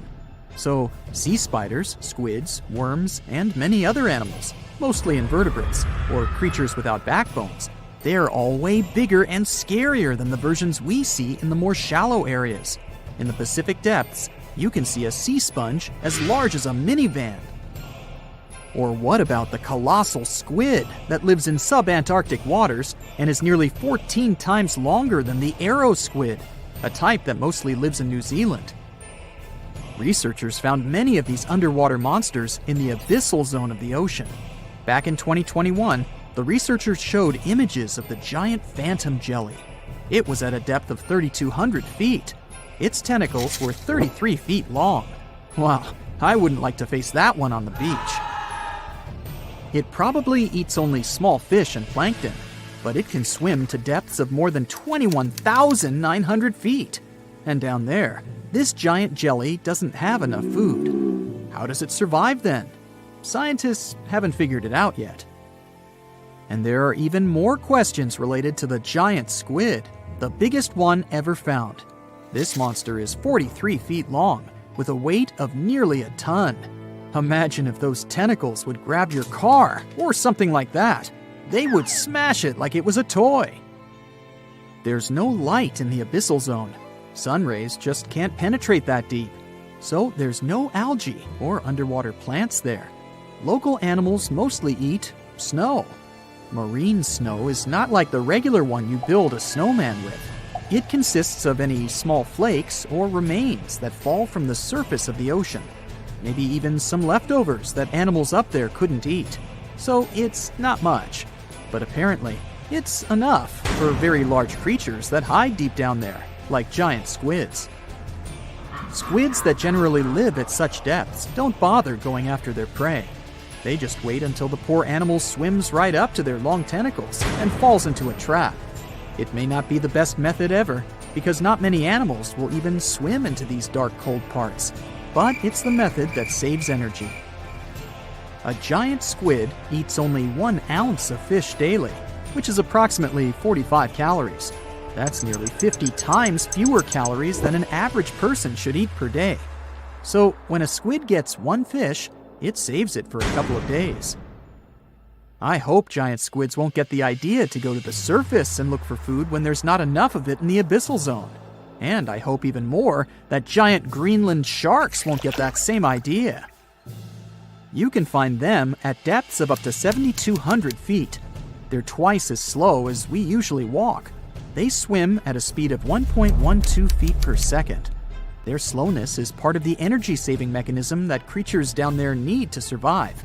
But they can speed up in the form of short bursts when they need to catch prey. But they kinda change their diet from predator to scavenger, considering their environment. There will be more leftovers falling from the surface than animals to go after. Greenland sharks grow just 0.4 inches per year, and they're mostly 20 feet long, which means they live for a very long time, sometimes up to 400 years. They also have a slow metabolism, and that's one of the main factors for their long life, too. Greenland sharks like to spend their time in cold waters. They're adapted to that, since their tissues have specific chemical compounds that prevent the forming of ice crystals all over their body. That means they have some sort of natural antifreeze. So, what makes them so big? Scientists are still not sure, but some theories try to explain it. There's this thing called Kleiber's rule that says bigger animals tend to be more efficient. Just take a small fish and compare it to a whale with a mass hundreds of times bigger. The whale has a greater metabolism. It conserves energy more efficiently and loses less of it to the surroundings through heat. Moving on, bigger animals can ingest bigger prey. They're more likely to go through tough issues in their environment or defend themselves from predators going after them. Also, the body gets bigger when temperatures are lower. The Greenland shark is a perfect example. So are giant sea spiders. Sea spiders are generally common, and you find some very small ones at 0.04 inches. But in deeper parts of the Antarctic, they become 3-foot-long giants. They grow so big because the cold water has more oxygen. That way, more of it diffuses into the animal's body, and that allows it to grow bigger. Yeah, both as a creature and a nightmare. And how about this giant tube worm? Researchers found it accidentally while they were exploring the mysteries of the Pacific Ocean floor. They stumbled upon unusual hydrothermal vents. Volcanic heat is a thing that gets them going. As water seeps down through faults or cracks in the rock, these vents change their direction. When the water gets out of the vent, it's rich in different minerals and chemicals. Most animals wouldn't survive being around this toxic soup of chemicals, but not these tube worms. They came as a true surprise, because not only are they not bothered by these toxic vents and the almost boiling temperature of the water, but they developed entire ecosystems there. They're unique because they don't need sunlight to survive. Instead, small bacteria are their main source of energy. That bacteria gets their energy directly from these toxic chemicals. So it's not photosynthesis, but a process called chemosynthesis. And these tube worms don't have mouths. These bacteria live inside them. Strange story, huh? Plus, these scary worms reach up to 8 feet. Giant isopods are no better either. They lurk at the depths of the ocean of 1,640 feet or more below, far away from the sunlight, looking like some monstrous wood lice. They spend most of their time on the seabed, hoping to find some food falling from higher levels of the ocean. Check out their small hooked claws at the ends of their legs. Isopods use them to remain more stable while moving around the ocean floor. Since there's no light, they have long antennae that help them feel their way around. These sensory antennas are about half the length of their body. Giant isopods have pretty big eyes compared to their body size, too. They can grow over 12 inches from head to tail. And these fellas are really patient. Remember how we said animals down there rarely get food? Sometimes they need to wait for years to get a proper meal. That's why their metabolism is amazingly slow. 5 years later. They can go for 5 years without eating anything. Imagine that. I get hungry just talking about this. In 2006, a biologist did research to compare the differences between the shallows and the deep sea regions. He realized the deep sea mirrors the island rule. First, isolated parts of land develop biodiversity you won't find anywhere else. Second, small-bodied life there grows much bigger when it's isolated, compared to life on large land masses. Resources are limited, but also competition and predators. And we don't know much about these deep-sea creatures. It's too expensive and too complicated to carry out such research, so we'll just wait for more raging storms to show us at least part of the monstrous world cold ocean depths hide. Want to high-five a sea creature? Well, put your hand up for the Tasmanian red handfish. This fish doesn't swim like a fish. It walks. It uses its flipper-like hands to stroll around on the ocean floor. These bottom walkers are disturbed by swimmers and boats a lot. Some people even want to take them home as pets. I think it's better to just give them a wave and swim on by. The vampire squid. Its species name is Vampiroteuthis infernalis, which translates to vampire squid from hell.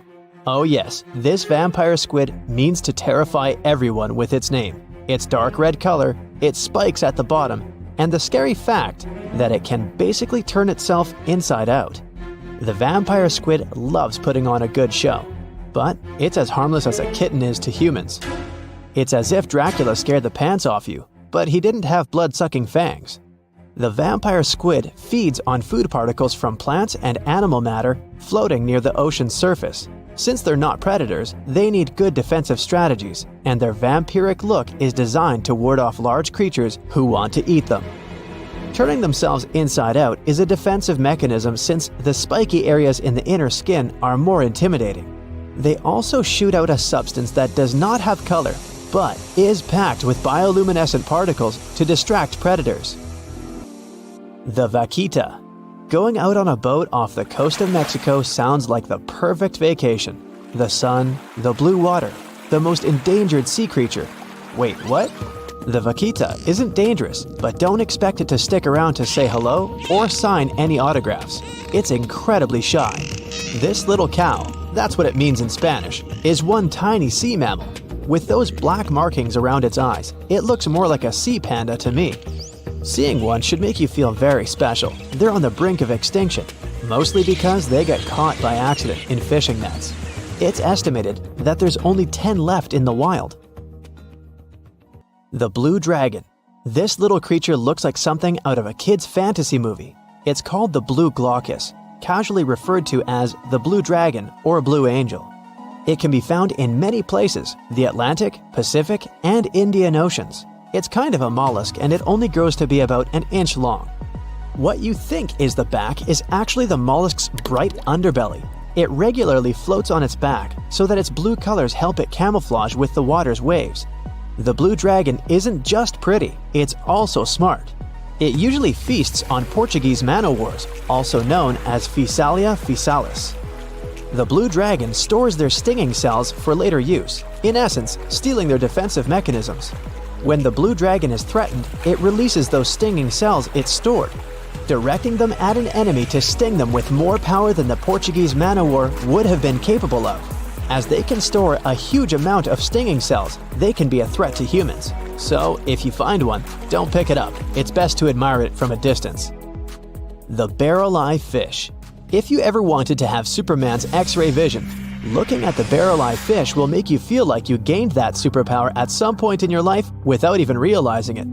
The barrel eye has a transparent head, so you can see how their eyes and brain look inside.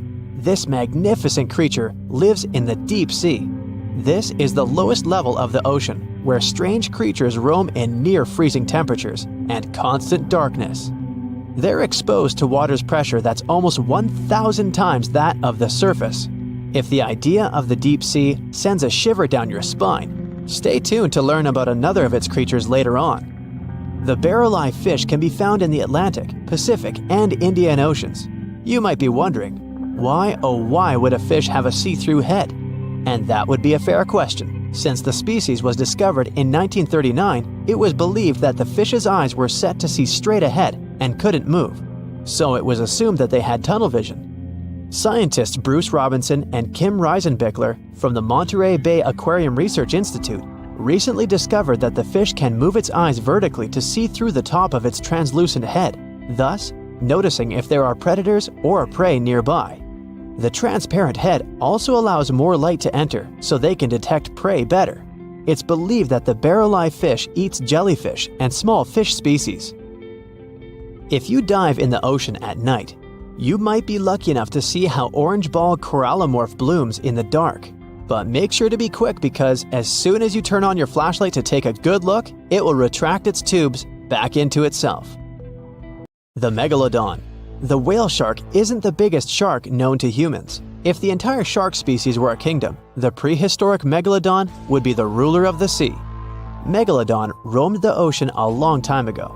About 15.9 to 2.6 million years back between the early Miocene and late Pliocene eras.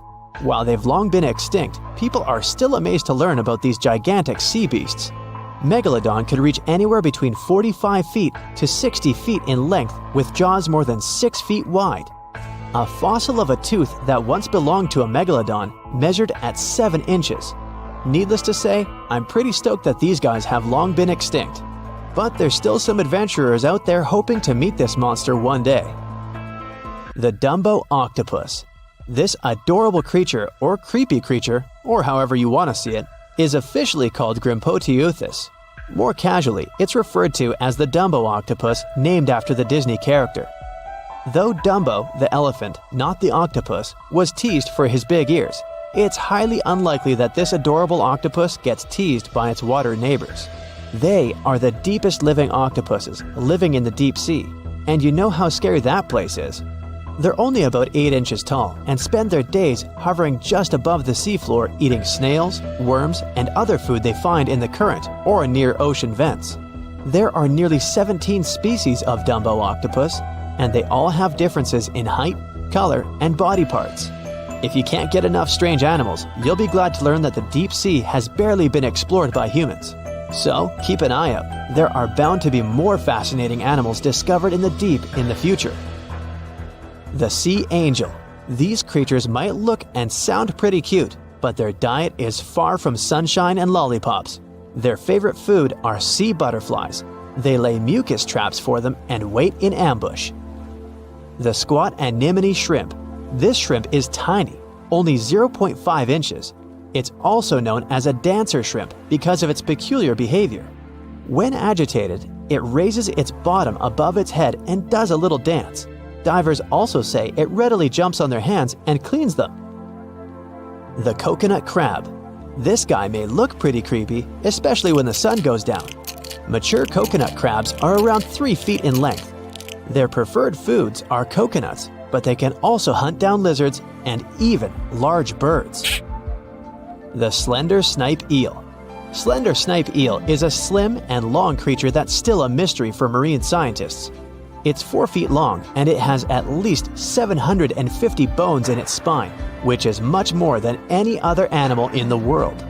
The sea pen. Sea pen is 7 feet long and it has a lot of varieties, but most of them look indeed like a pen or a quill. The similarity is even more striking when the animal has a water-filled bulb that anchors it to the floor. The Persian carpet flatworm. This creature looks indeed like a carpet, despite being very small by comparison. It's only 4 inches long, able to become both male and female. It doesn't really mate with other flatworms. Rather, it fights them for the right to bear posterity. The flamingo-tongued sea snails. Tourists love these extraordinary snails for their pretty colors, thinking it's a shell, but in fact, the shell is quite dull and hidden underneath colorful soft tissues. They eat softer, toxic parts of corals and store their toxins to protect themselves. Do you know how harsh the water around undersea volcanoes is? It is so acidic that some samples even showed it to be at a level between stomach acid and battery acid. This water also contains so many chemicals that are toxic to normal marine creatures and plants. And yet, some species have found a way to live near or inside hydrothermal vents, like the special type of shrimp.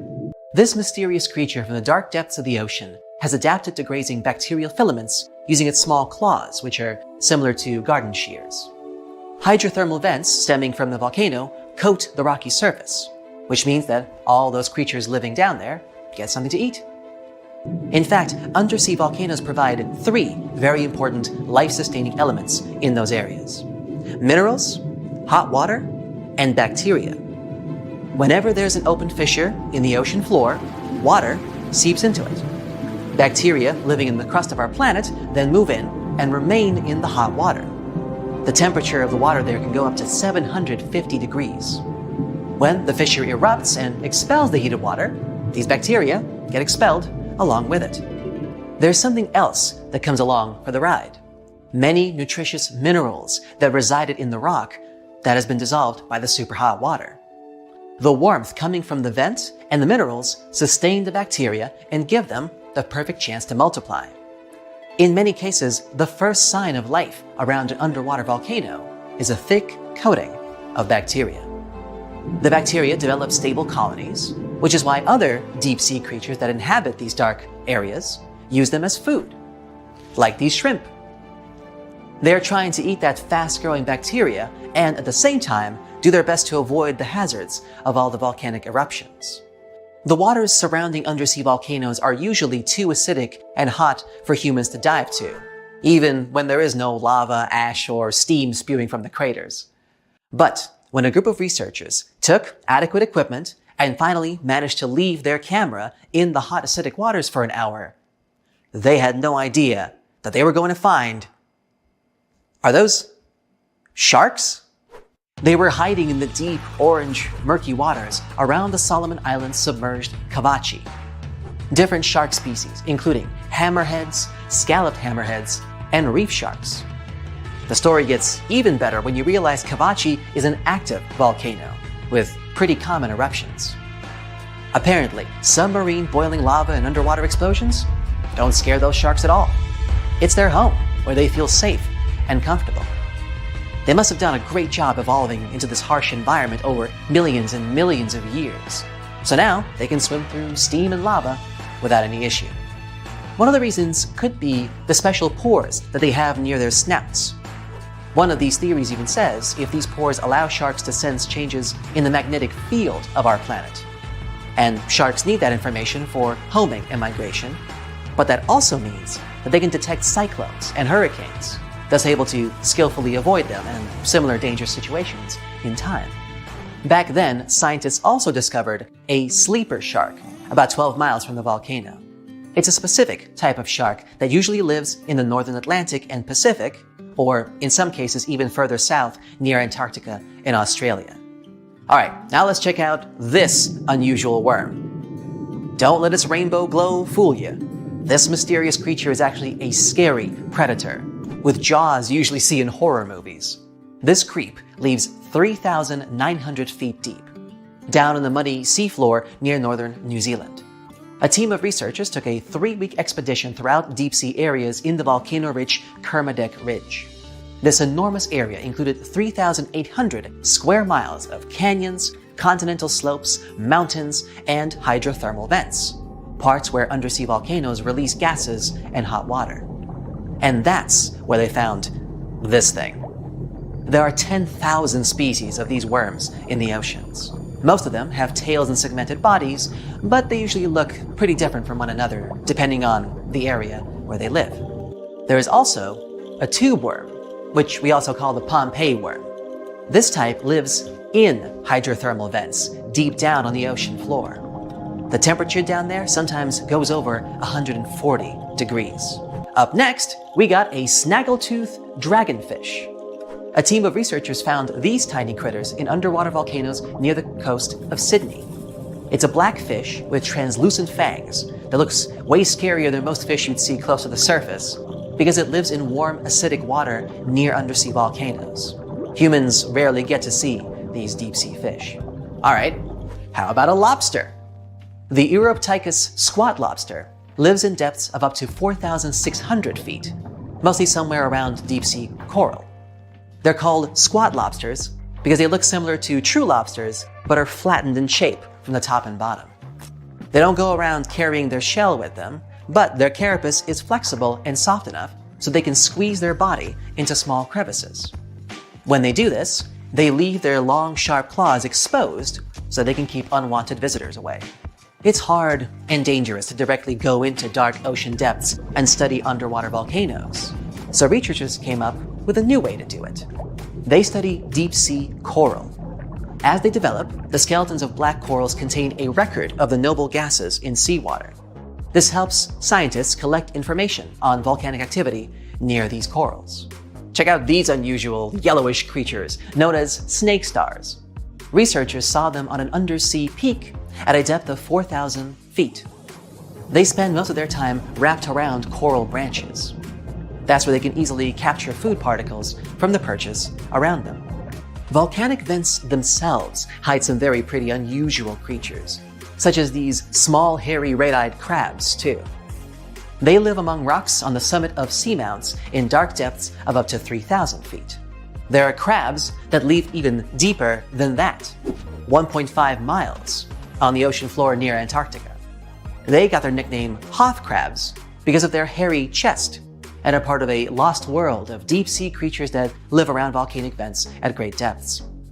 Big male Hoth crabs spend most of their time highest on the mineral spires of the vents. That's actually the closest to the hot fluids that go out of them, where smaller male crabs live at the base of the mineral spires. After they get together, females crawl away, looking for the warm fluids that seep from the sea floor. They are rich in minerals, but they can be toxic to their young, so they need to get far away. This way, female crabs move to a safe place and hide from the potential predators, like seven-armed sea stars and big sea anemones. Wow, the cavalcade just never ends, huh? Now, these next creatures, the Galapagos snakes, don't live in undersea volcanoes, but it's still fascinating how they've managed to adjust to living on the summits of volcanoes. The Galapagos Islands have 21 volcanoes, and 13 of them are active. It's a unique area with many animal species that you won't find anywhere else on the planet. A wide variety of iguanas, tortoises, lizards, geckos, seals, birds, and sea lions, and snakes that decided to inhabit volcanoes. Also, Alaskan fur seals have been popping up in some unusual locations, like the top of a small island that forms the tip of an active undersea volcano, perhaps? Vents there spew steam, mud, and sulfurous gases. Their surface is covered with huge rocks that exploded out of the vent a couple years ago. This place doesn't look that hospitable, but northern fur seals obviously wouldn't agree. Maybe because there's so much food around this island, like squid and northern smooth tongue, a deep water fish. Because of the ease with which they can gather food, it's much easier for them to take care of their young. And check out this giant woolly rat. It lives in the rainforest that surround the extinct volcano called Mount Basavi. Its crater is 2.5 miles wide. There are high walls around the volcano, and at first glance it seems like nothing interesting has been going on here, except for some unusual creatures, like this large fluffy animal that kind of looks more like a beaver than a regular rat. It's 32 inches long from nose to tail and weighs 3.5 pounds, and is one of the largest rats in the world. They have a silver-gray coat, and researchers think that they build their nests underground. These rats eat roots and leaves. This extinct volcano is in New Guinea, which is known for its over 70 species of mice and rats. So these woolly rats have obviously adjusted through generations and evolved to live in these unpleasant conditions. Think you know what lurks in the depths of the ocean? While nearly 95% of our oceans haven't been explored yet, it's hard not to let your imagination run wild. But thanks to brave explorers, deep-sea cameras, and awesome archaeologists, we do know about some pretty incredible sea creatures living in our waters today, and millions of years ago.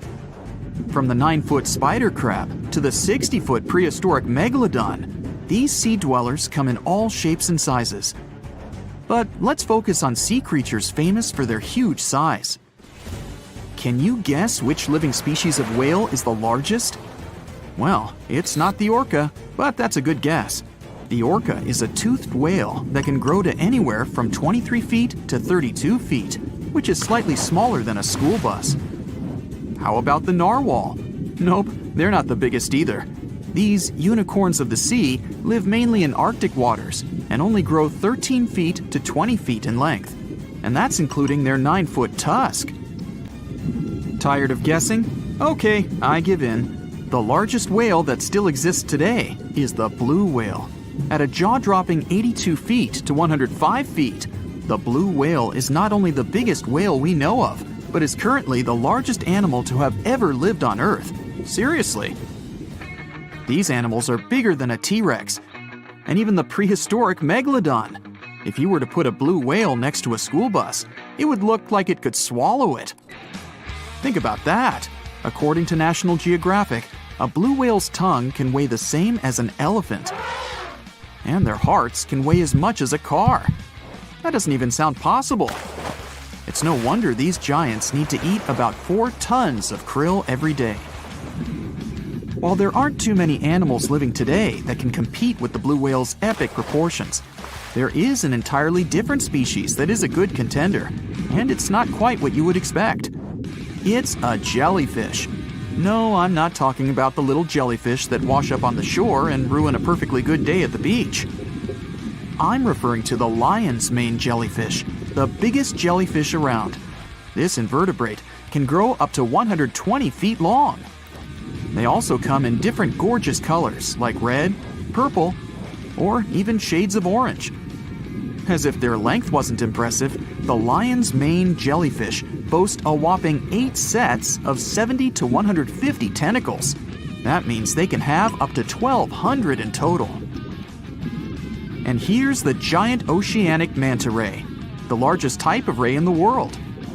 Their wingspan can be longer than a bus. These guys can reach 30 feet in length. They also have the biggest brain compared to body size among all fish. Unlike their stingray cousins, mantas don't have venomous tails. And while the lion's mane jellyfish and the blue whale are yet to be beaten for the longest sea creature, there is one marine creature that can grow even larger in length. The Portuguese Physalia physalis, tentacles and all, can reach a length of 165 feet long, and that's according to mentalfloss.com. While this thing may look a lot like a jellyfish, it's actually known as a siphonophore, and there are hundreds and sometimes thousands of them that are genetically identical.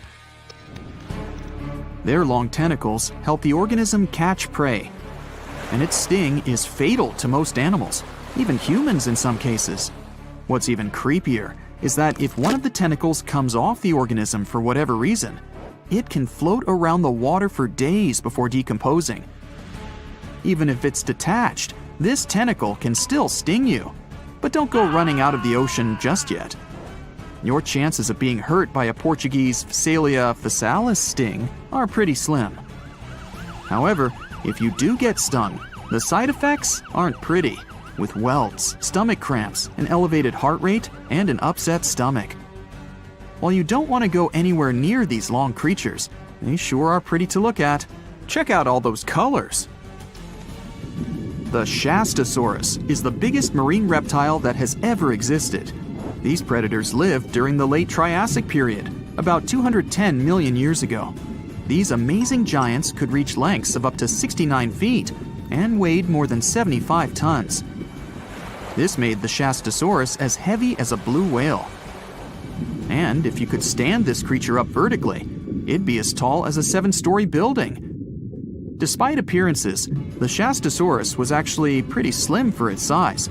Its ribcage was only 6 feet across. You'd think that this big guy was chowing down on other dinosaurs, but that's not the case at all. This reptile survived on a diet that consisted of small fish and cephalopods, like octopuses and squids.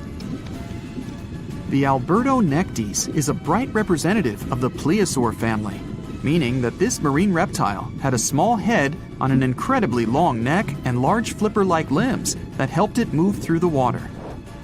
These creatures occupied the seas around North America 76 to 70 million years ago. The length of this sea monster could reach 38 feet, with its neck taking up 23 feet of that length. Its neck was a true record breaker. It had a whopping 76 bones in it. No other animal known to humankind has had so many vertebrae in its neck. Scientists aren't sure why they needed such a lengthy neck.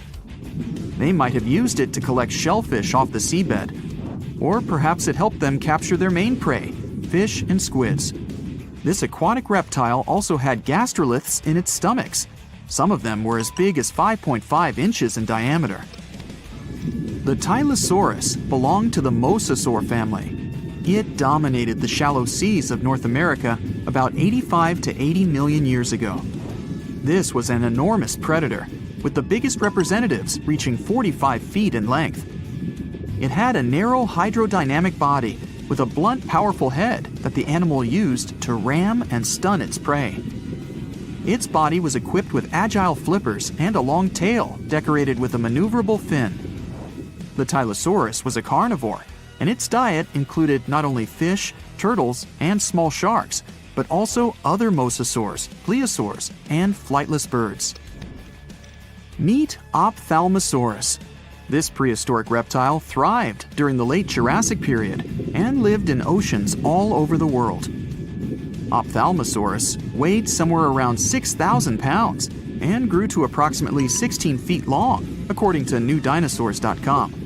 That's about the same length as the beluga whale that exists today. It's too bad these guys went extinct before we had a chance to see them ourselves, as their cartoonish wide eyes and dolphin-like features are pretty darn cute. Of course, the Ophthalmosaurus evolved over time to become ophthalmologists, or eye doctors that we know today. No, that's just a lie. Just testing you. The Mosasaurus is a truly gigantic predator that dominated the seas all over the world about 66 million years ago. According to fossil evidence, some specimens could be more than 50 feet in length. This fact makes the Mosasaurus the biggest marine carnivore of its time. One of the most terrifying things about this creature was its crocodile-like head, decorated with literally hundreds of razor-sharp teeth, neatly organized in 2 rows on both jaws. The thing is that it was pretty challenging for the Mosasaurus to grab its prey in the water.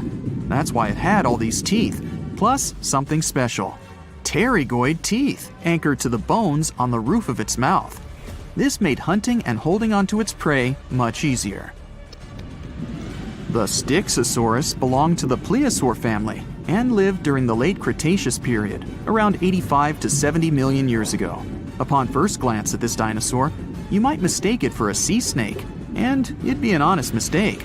Styxosauruses were about 35 feet in length, but over 16 feet of that consisted just of their long snake-like neck. They had a comparatively small body and weighed approximately 4 tons. Their mouths were full of razor-sharp cone-shaped teeth that they used to catch fish. They didn't need to chew their prey, thanks to the 200 small stones called gastroliths in their bellies that probably aided in digestion. At the same time, some scientists believe that the Styxosaurus used these stones to sink to the ocean bottom in search of particular types of fish. Looks kind of like Nessie to me. 450 million years ago, no, I wasn't around then, the sea level was higher, coral reefs started to form, the climate on our planet was stable and warm, not even dinosaurs were around yet. The time when bony and jawed fish we know as sharks appeared. They've been dominating the oceans and making other marine creatures flee in fear ever since. Many of them, like great white sharks, have evolved and adjusted to life in the open ocean as hunters with a pretty high position in the food chain. They're less diverse today than before. One of the reasons is the asteroid strike from the age of dinosaurs. After it reduced the number of shark species, only smaller and deep-water kinds that ate primarily fish survived. They started getting bigger over time. Near the surface, sharks such as makos or great white ones develop faster movements and are somewhat between gray and blue to blend in with their surroundings. The epaulet shark can even walk on the land. It can't take a walk on the beach because it can't breathe outside of the water, but it lives on coral flats in shallow tropical waters, so it can walk in kind of a crawling motion. But deep down below, there are mysterious, alien-looking, often huge shark species that didn't come to the surface, which is why they didn't need to adjust to the new environment and different conditions. They haven't changed a lot through time, so they're some living fossils.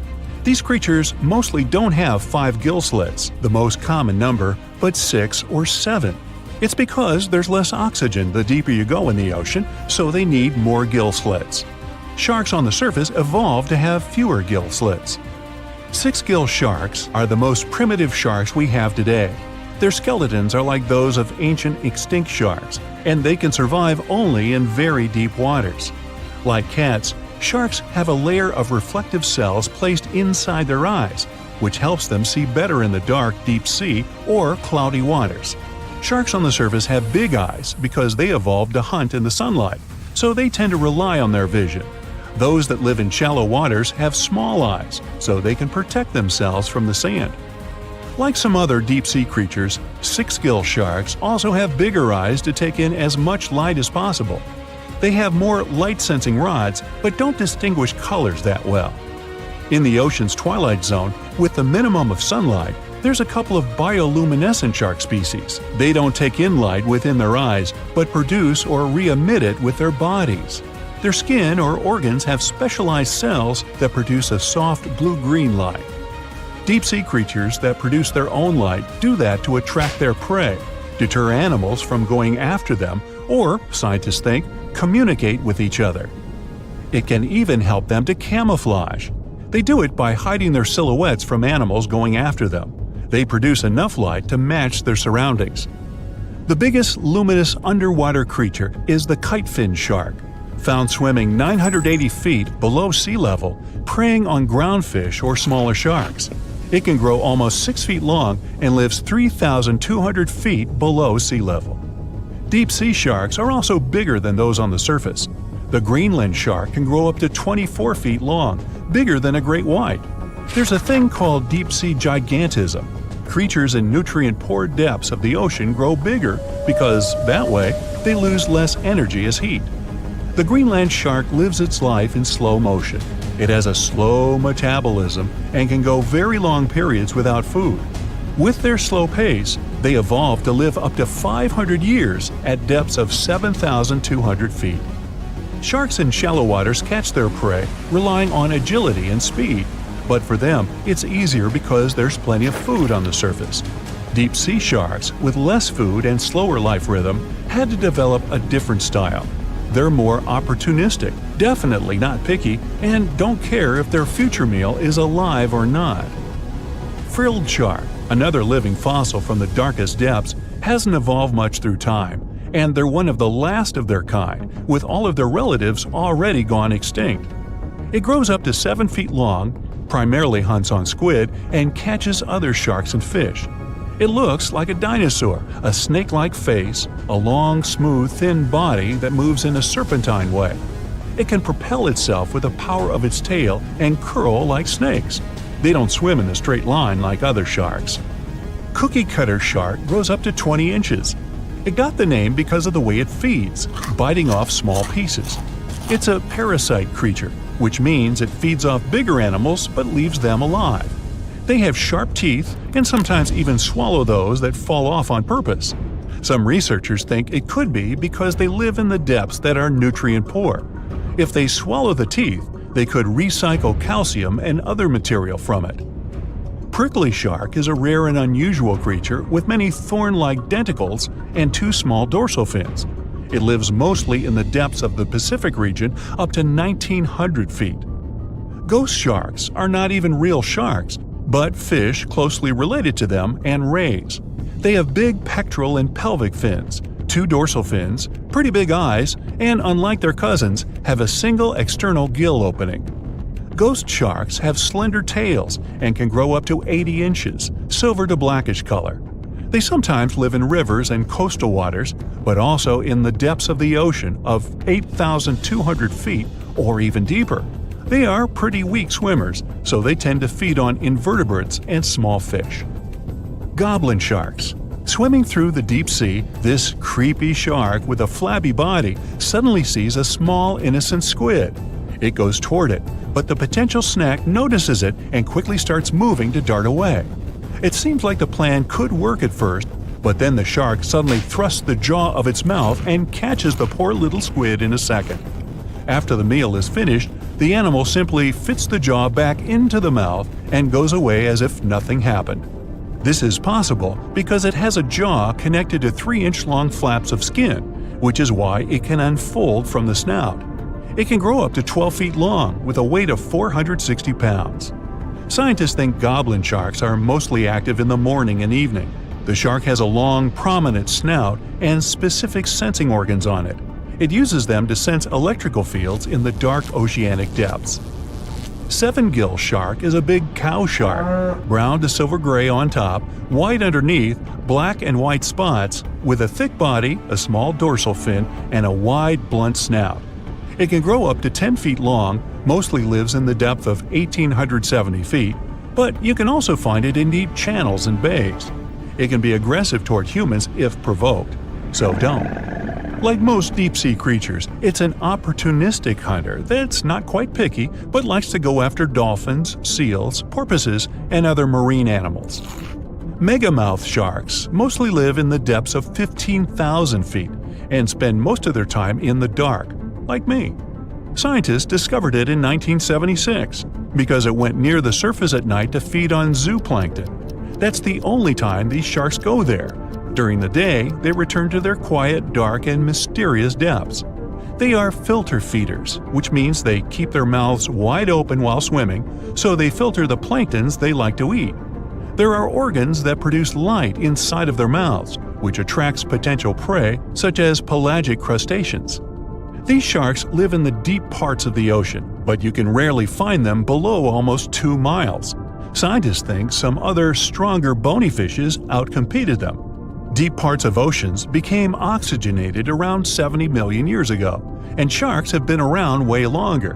But bony fishes adjusted and adapted efficient ways to use oxygen, while sharks were slow with adaptations, so they lost. Also, oceanic depths are way colder, which is challenging for fish and the rest of cold-blooded animals because the speed of their metabolism widely depends upon the external temperature. The sea, this unrelenting water beast, has been defying all attempts to tame it for centuries. Many ships driven by the wind have gone through the harshest parts of the world. Some have survived the struggle with the sea, and many have come off second best. It's the year 1834. A ship called the Pilgrim is setting a course to sail from California to Boston. The journey will venture around South America and then past Cape Horn of Chile. Richard signs up as a merchant seaman aboard the Pilgrim. This is his first voyage at sea. The crew tells Richard stories of the Drake Passage off Cape Horn, a route that's legendary for its dangers. Countless ships and sailors have disappeared in those waters. Since Cape Horn's discovery in 1526, it's quickly become known to all those that have sailed around it as the ultimate test of any mariner's skill and of any ship's strength. Those that have survived the journey call Cape Horn a sailor's nightmare. Jack the helmsman, a salty veteran, steers the ship towards this most dangerous of all routes. Jack has been aboard the Pilgrim since it was first commissioned in 1825. He's passed by the Horn many times, each time learning a different lesson from the tests provided by the sea. The Pilgrim has been refitted since its past voyage a year ago. Richard values Jack's experience, given that it's his first journey at sea. Jack assures Richard of his confidence in the Pilgrim, even though it's just a small wooden brig with 2 masts. Jack's aware that wooden vessels are gradually becoming outdated, replaced by new steam-powered ships. But Jack prefers the maneuverability of the Pilgrim and would take it over the steel ships any day. Richard is excited to be aboard. There's so much to explore in life as a merchant seaman, but the guy struggles to acquire his sea legs on the boat. Forceful winds make the Pilgrim move faster, providing Richard with a quick introduction to life at sea. At the same time, nothing can prepare him for what is to be experienced at Cape Horn. It's the southernmost point of land before Antarctica. The gap between the icy continent and Cape Horn holds the infamous Drake Passage, approximately 700 miles between Cape Horn and the Antarctic Peninsula.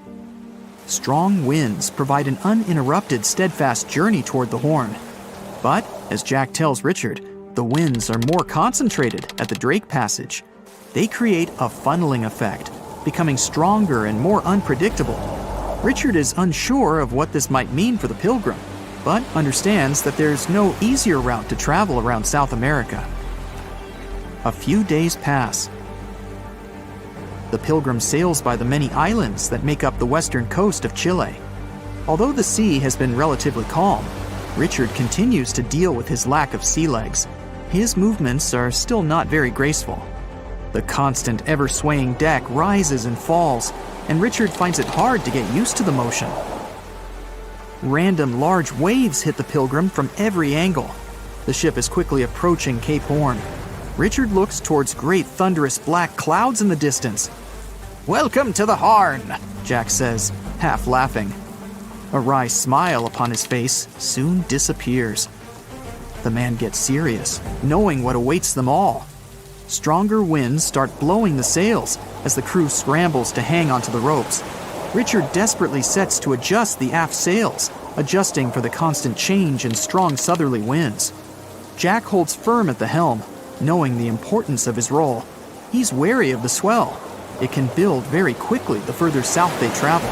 It's crucial the Pilgrim doesn't venture too close to the Horn when they approach.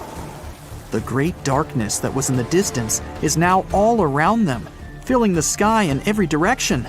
Blackened clouds throw rain and hail down at the crew as they try to resist the enraged weather. Jack is directed by the captain at the helm, changing the direction of the vessel. The temperature has dropped significantly. Barely keeping the water from his eyes, he turns toward the port side bow to provide his face a brief break from the torment of the wind. Looking out into the distance, the man sees the Horn standing alone, surrounded by mist. It's a haunting sight. He steers the Pilgrim along the face of the Horn, the distance getting shorter. The waves shrink in height since the depths become shallower.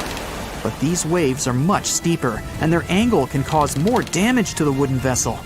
Jack's unsure how much of these waves the Pilgrim can take before the hull is breached. Richard, still posted at the aft sails, watches the water and icebergs floating by. He's unsure how large they actually are, since they're mostly hidden underwater. But he knows to alert Jack if any get too close. Just one iceberg hitting the Pilgrim will be all that the hull can withstand. Dutifully, he watches over the side and into the distance. Icebergs aren't the only thing to look out for. Rogue waves are common in these seas as well. The connecting Antarctic and Pacific Oceans, mixed with stormy weather, form waves together. This creates much larger rogue waves. Such waves have been known to reach up to 100 feet tall. They can destroy most vessels in their path. It'll surely be the end of the Pilgrim if it comes across a rogue wave. Strong currents adjust the route of the Pilgrim, as though the Horn is trying to lure the ship toward its rocky shallows. Slowly, they are getting pulled closer toward the Horn. Jack is fighting the current at the helm. Spinning the wheel, he strains his body as much as he can. Grunting, he plunges the wheel from the port side to starboard and back again. The captain keeps yelling directions. To a novice, they're extremely confusing. But Jack, a hardened veteran, continues to interpret the directions with ease, steering to readjust their course away from the Horn. The captain orders Richard to assess the hull below the decks. With the level of pounding the Drake Passage has provided so far, it's surely harmed the ship in some way. Richard runs to the deck as another sailor yells something at him, but the noise of the sea makes it difficult to hear. A wave hits the side, flowing onto the deck. Richard manages to hang on to the mast before he's almost swept overboard. The entire front deck seems to be underwater. Hanging on as the water rolls off the sides of the ship and waiting for it to clear, Richard watches the Horn slowly go past. Still, it beckons toward the Pilgrim, as though asking for its dues from the crew. The currents are still pulling the ship, while the storm is raging on, with no end of the struggle in sight. The storm is growing ever larger and fiercer. Richard gathers himself to head below and assess the damage. After a slow descent to the lower decks, Richard can finally look over the hull from the ship's quarters. There's no damage from what he can gather. But he's shocked by the depth of the water inside. It's now at waist depth. Cups, amongst other things, float in the water. Even inside the ship, the guy can't escape the waves. Unable to make sense of it all, he stands frozen, listening to the almighty power of Mother Nature outside. The sea roars even more wildly, waves constantly thudding against the hull. It sounds like a somber drumbeat, a slow countdown to the demise of the Pilgrim. Richard forces himself back to the terrors of the above decks, grasping onto the rails to carefully walk the slippery stairs.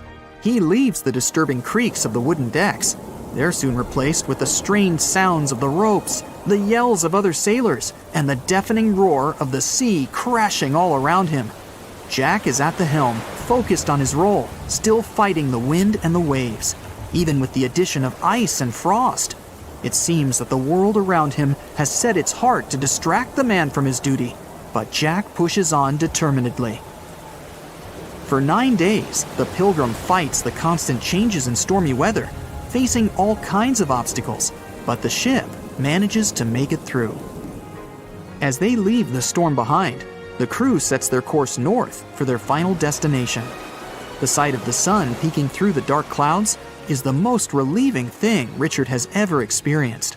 Unfortunately, Richard lost his rations at some stage during the storm. At sea, if your rations are lost, it's your own bad luck. Luckily, Jack is kind enough to share some of his.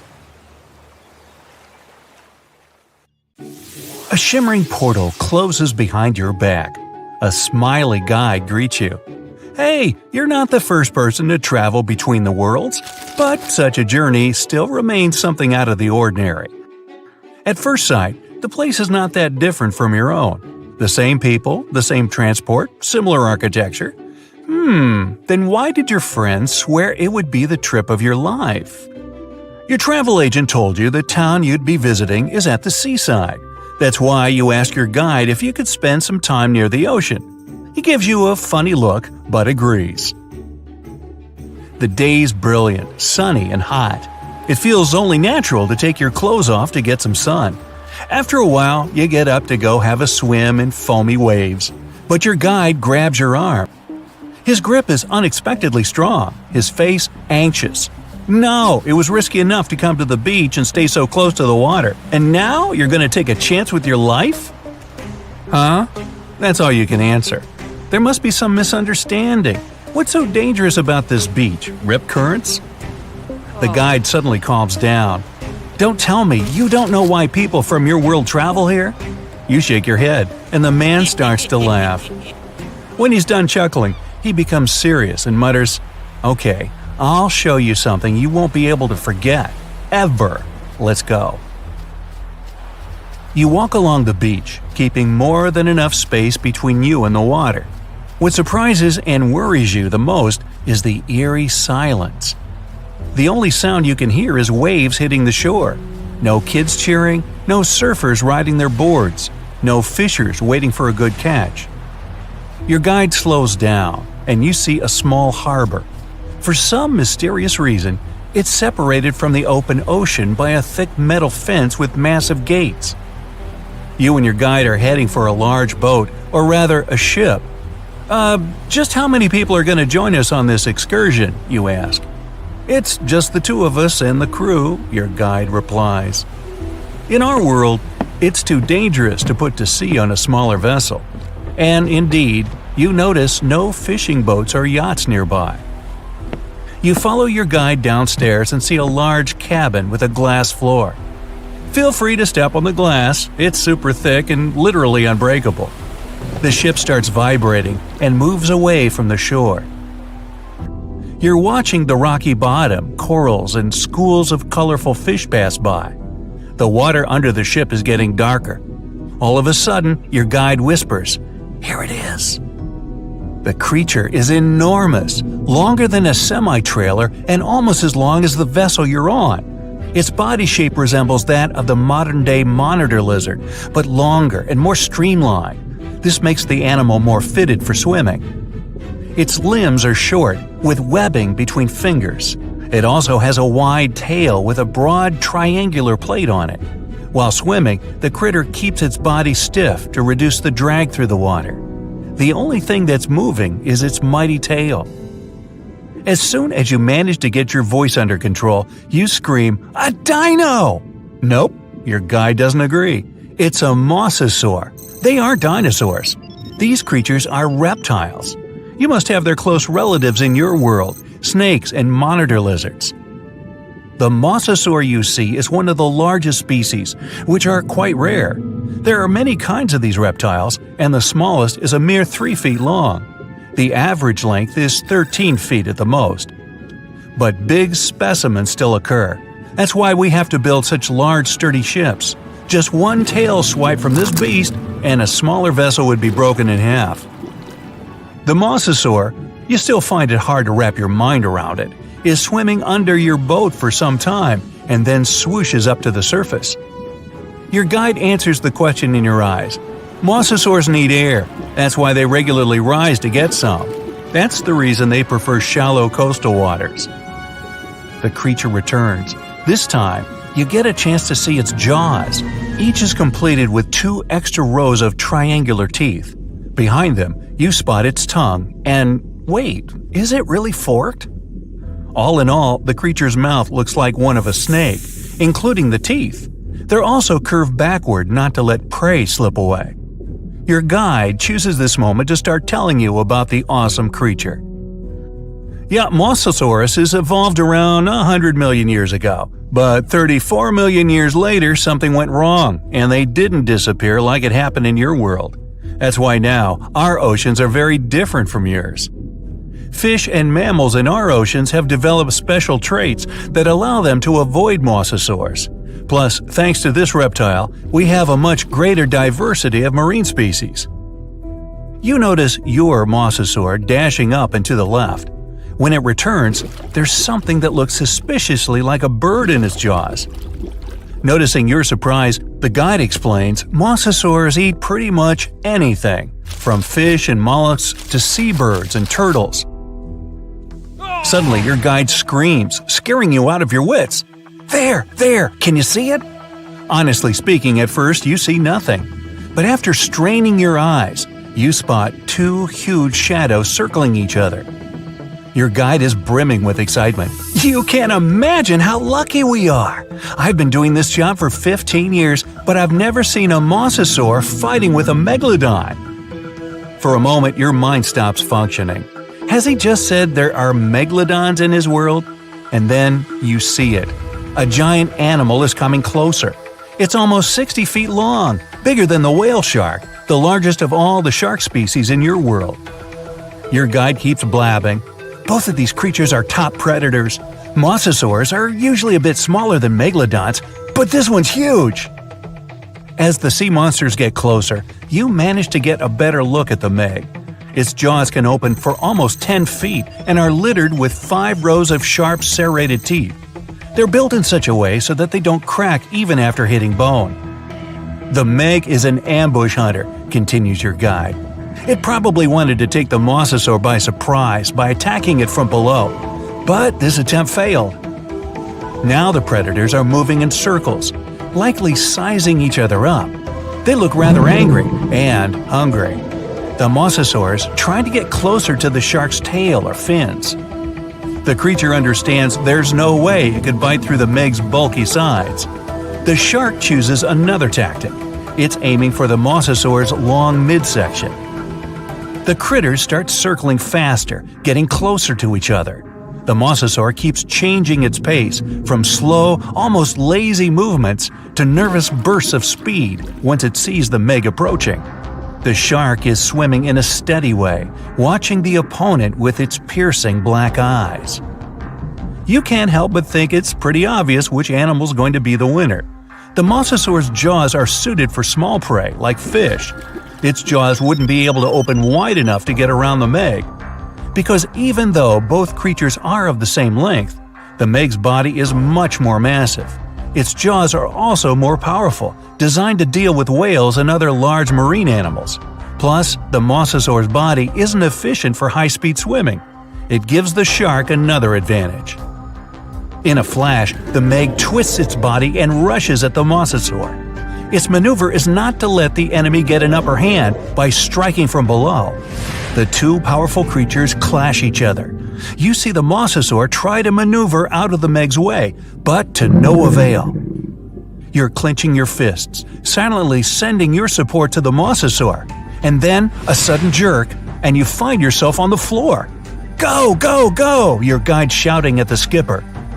It turns out the animals got so engrossed in their confrontation that they didn't notice the vessel and crashed into its side. Now it's crucial to get as far away from them as possible. If these huge creatures decide the ship is their common enemy, they may cooperate to attack it. Luckily for you, the beasts don't realize the thing they collided with is actually a container with food. The boat is getting further and further away, and you can only guess the outcome of the battle. Too soon for your liking, you reach the shore. The guide, who still looks thoroughly stunned, drives you back to the portal. You, similarly awed, thank him and step through the shimmering veil. You're clutching at a mosasaur tooth in your hand. It's the skipper's gift to you, the only reminder about the incredible world where mosasaurs are still roaming the oceans. That's right, come on aboard. Please enter the submarine slowly and make yourself comfortable. Today, we're going deep into the dark parts of the ocean for the ultimate showdown, Shonisaurus and Megalodon. Time to see how Shoni and Meg stack up against each other. First round, age. Look at Shoni, the largest marine reptile, coming out of nowhere. This marine reptile looks a bit tired since it traveled all night and got here all the way from the late Triassic period, about 215 million years ago. Back then, it was all dinosaurs, plus some crocodiles. Oh look, Meg got here on time too. She looks a bit more fresh and relaxed, probably because she's way younger than her contender. She started her dominance over the ocean 20 million years ago. Will she be able to stay on the throne after this duel? Meg went extinct about 2.5 million years ago, or at least we think she did. Only about 5% of the ocean has been explored, so spreading stories about an underwater giant shark is pretty easy. Who knows what's really hiding down there? Even though they're both extinct, dinosaurs like Shoni are way older. Meg's a baby compared to her. Sorry Meg, 1 point goes to your older challenger. I bet Shoni's got some awesome stories to tell. Next round, length. Ah, good old Meg. She's the largest shark that ever lived on our planet, around 60 feet long. There aren't any full fossils of her to get a really accurate measurement. Scientists that study modern sharks can guess her length by her epic tooth size. Shoni was a little bit shorter, around 50 feet. She kinda looks like a bigger, bonier version of a dolphin. Dolphins can grow up to 13 feet long. Even the biggest dolphin, the orca, looks tiny. It's only 30 feet long. 1 point goes to Meg for being huge. And we're tied up at 1 apiece. Round 3, teeth. Meg was one of the greatest threats in the ocean with teeth similar to those of a modern white shark.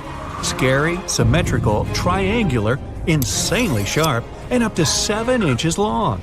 Meg had around 276 teeth in 5 rows. That sounds super scary, but some modern sharks have over 300 teeth. But they're not all ready for action.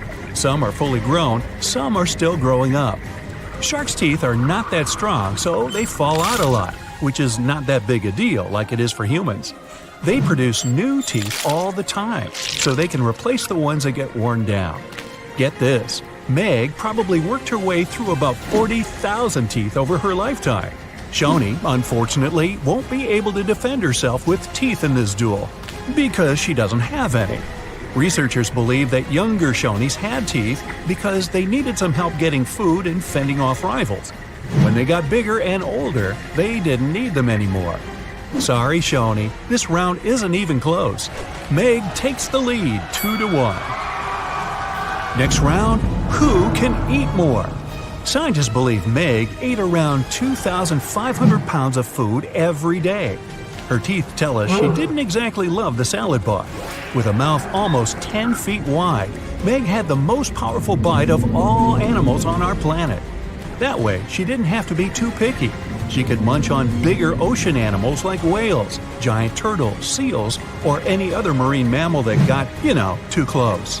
No wonder she weighed about 140,000 pounds. Because of her lack of teeth, Shoni preferred animals with softer bodies, like smaller fish, squids, that sort of stuff. We don't really know how much she ate every day, but with an approximate weight of around 60,000 pounds, I mean, she's heavier than 2 sperm whales or 3 elephants, but still peanuts compared to the mighty Meg. Good for you, Shoni. Keep up the good work with all that soft food. But unfortunately, Meg's eating up the points in this competition, 3-1. You don't really want to mess with someone who can eat a whole whale for breakfast. Round 5. Looks. Scientists have reconstructed Meg to look like a bigger, just a little more dangerous version of a white shark. They were so similar that lots of people thought the white shark was Meg's great-great-great-grandkid. But the truth is that they're not related at all. Meg was the last member of a completely different lineage of sharks. She had a shorter nose and a flatter jaw that almost looked like it got squished somehow. Like the blue shark, she had really long pectoral fins to support her size and weight. Shoni looks like a tubby, bit quirky, and way bigger version of a dolphin. She has 4 flippers and a longer skull. And what's interesting is that she doesn't have a dorsal or sail fin. Shoni can't do any of those cool tricks and maneuvers that dolphins do. That part also probably doesn't help when she meets another hungry dinosaur. She can't dodge out of the way so easily. Still, Shoni's big enough not to have to worry about that kind of stuff. Step aside, Meg. Stop hogging the spotlight. We want to see more of this cute, funny dolphin-like creature. 1 point for Shoni. She's catching up 3-2. Round 6. Who has a cooler name? Shonisaurus means lizard from the Shoshone Mountains. Why? Because it's a lizard from the you get the picture. Cool name, huh? Megalodon, on the other hand, means large tooth. Yeah. Sorry, Meg, it's 1 point for Griffith. Wait a minute, wrong video. We're all tied up at 3-3. Round 7. Who traveled more? Just like modern sharks, Meg's skeleton isn't made of bone, it's made out of cartilage. That's the stuff your ear and nose are made out of. So, no matter how much you look for them, you're never going to find any of Meg's bones. Her only fossils are actually teeth, since they're made of dentin. In her 18 million years of existence, Meg traveled a lot. Her teeth have been found all over the globe. She even went on vacation to tropical and subtropical waters. But the one place she never went was to Antarctica. Shoni was a wanderer too. Her fossils were first found near Las Vegas. No, it's not what you think. She really wasn't all about the parties and shows. Vegas was all underwater back then. She too took long trips along the coast, visited different countries, enjoyed fancy seafood buffets all over the world. Pretty good life overall. Let's give Meg this one for making it to almost every continent. She leads 4-3. Round 8. Who was more popular? Seeing Shoni swim by could easily scare away other sea creatures. She's pretty big after all. But pretty soon, they'd see that this reptile wasn't that dangerous. Okay, squid, small fish, they weren't big fans. But medium-sized water creatures soon figured out they were too big for her, so they could be friends. Except for, the Kraken, a colossal squid and legendary sea monster with extremely powerful tentacles. The story goes that the Kraken had something to do with the disappearance of some members of Shoni's family. So let's just say they're not exactly BFFs. Meg, introvert, loner. She comes to the party and stays in the corner, not talking to anyone. And there weren't exactly a lot of animals lining up to ask her to dance. It'd probably be their last. When you're that high up in the food chain, you're never going to be too popular. Shoni makes a comeback with the popularity round, and it's all tied up at 4. Well, that means both of our contestants are going to share the... Wait, Meg looks furious. You can see her gritting her teeth, getting ready to finish this contest once and for all. Shoni smiles peacefully. She's not used to big animals going after her, so she doesn't think Meg would actually do anything crazy, as long as the submarine doesn't get too close. Okay, wait, Shoni's swimming towards Meg. They're gonna go at it. No, Shoni's telling Meg she can have the prize. Wow, crisis averted. Meg does not like to lose. Shoni, you certainly deserve the Pacifist of the Pacific trophy. Uh-oh, Meg doesn't look too happy about that. Better strap in, guys. Here we go.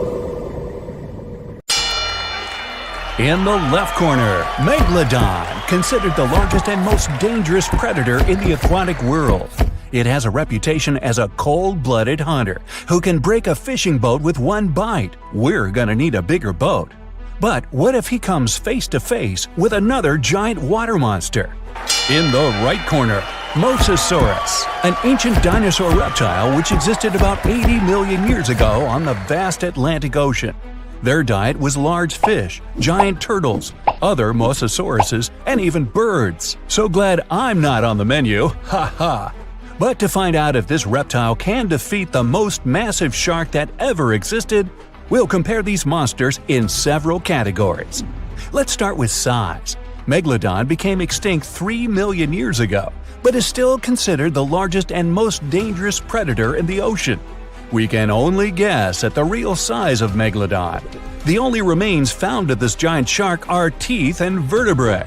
Kinda sounds like my grandma. She used to leave her teeth everywhere. But with the help of calculations and computer modeling, scientists have concluded that Megalodon's length could be about 50 feet. It's like a New York City subway car, except it won't try to eat you. Now let's have a look at the right corner. The size of the Mosasaurus also remains a subject of discussion, but it's believed that the average length of this monster was about 36 feet. That's the size of a school bus. But in 2016, scientists found the largest Mosasaurus ever. Its length was 59 feet. Compare this to the tallest person ever, 8 feet. Mosasaurus was 7 times larger. Hey, nice job on the quick math. The first win goes to the Mosasaurus, 1-0 in favor of the ancient reptile. The next category is weight. Let's start with the fighter in the left corner. The most enormous individuals of the Megalodon species had an incredible weight from 27 to 59 tons. This is more than the weight of an empty Boeing 737, without the snacks and beverages. Although the Mosasaurus is longer, its weight isn't that much because of its body shape. Adult species could reach 14 tons, which is half the weight of a Megalodon. For comparison, an adult blue whale can weigh up to 100 tons or even more. But whales are not the peak predators like Megalodon and Mosasaurus. In this category, Megalodon wins and gets its first point. It's now 1-1. Let's move on to the next category, speed and agility. Megalodon wasn't the fastest fish on Earth. He could reach a speed of about 11 miles per hour. For example, the quickest sea creature is the sailfish. It can swim 68 miles per hour. But this didn't prevent Megalodon from becoming the top predator in the aquatic world. The average person only swims at a speed of 2 miles per hour. But the Achilles heel of Megalodon is agility and maneuverability. In fact, Meg is a 50-ton truck, so he can't turn and change direction quickly. If he's going to attack, he has only one chance to hit, because if he has to go for a second lap, his prey will have the opportunity to scoot. The exact speed with which Mosasaurus could swim is unknown, but scientists think he borrowed his swimming style from the eel. He would push off with his tail and steer with small side fins. This provided him with incredible maneuverability.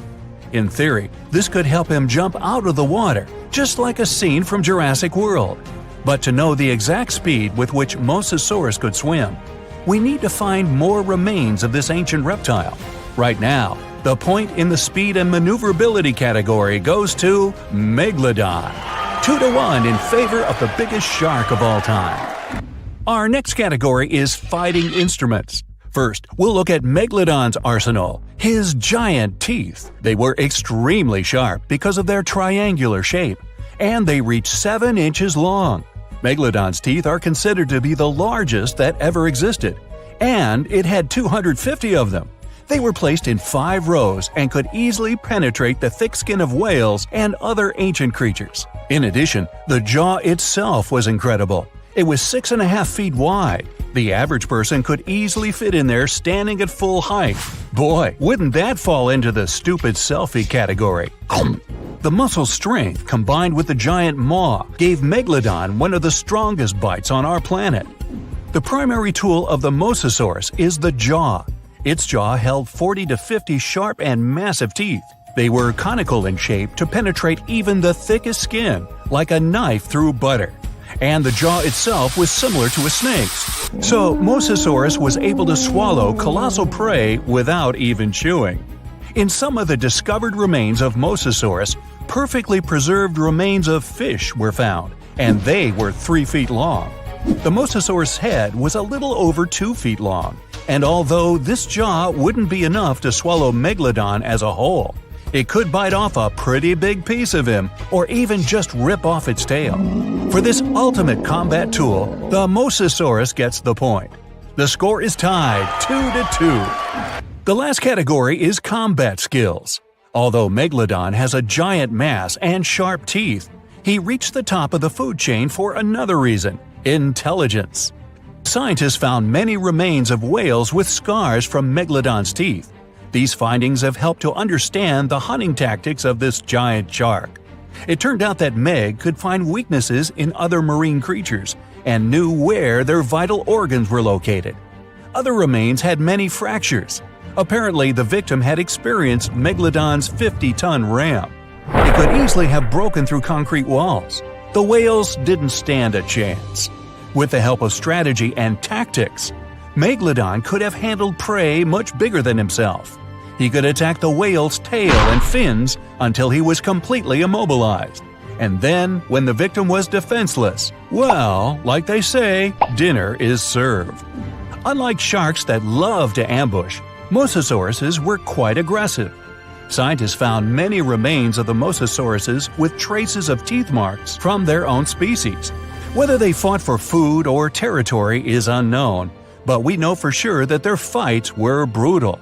The remains had many fractures, but they didn't ram their victims. No, they grabbed its head and actively bit and struggled, breaking its bones. Such a technique is used by modern crocodiles.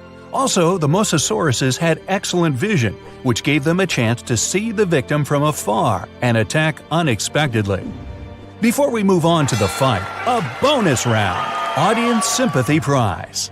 Megalodon has appeared in many different movies, TV series, and comics, and each of its appearances has inspired fear in the audience. He really has a reputation as an ideal predator, and I would bet my money on him.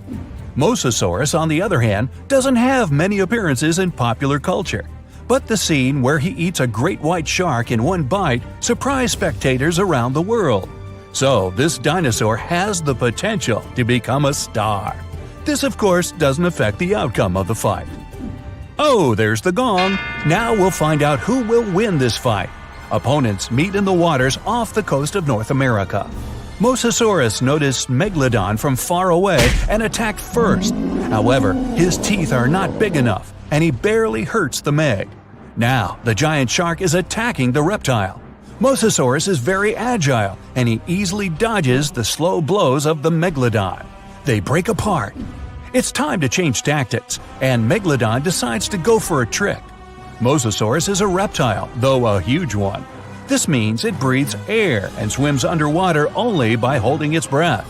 Meg begins to descend deeper, luring Mosasaurus into a trap. In deep water, the ancient reptile feels uncomfortable and begins to make mistakes. Megalodon attacks fins and tail, depriving the enemy of mobility. Once the Mosasaurus loses its tail, the battle ends. Oops.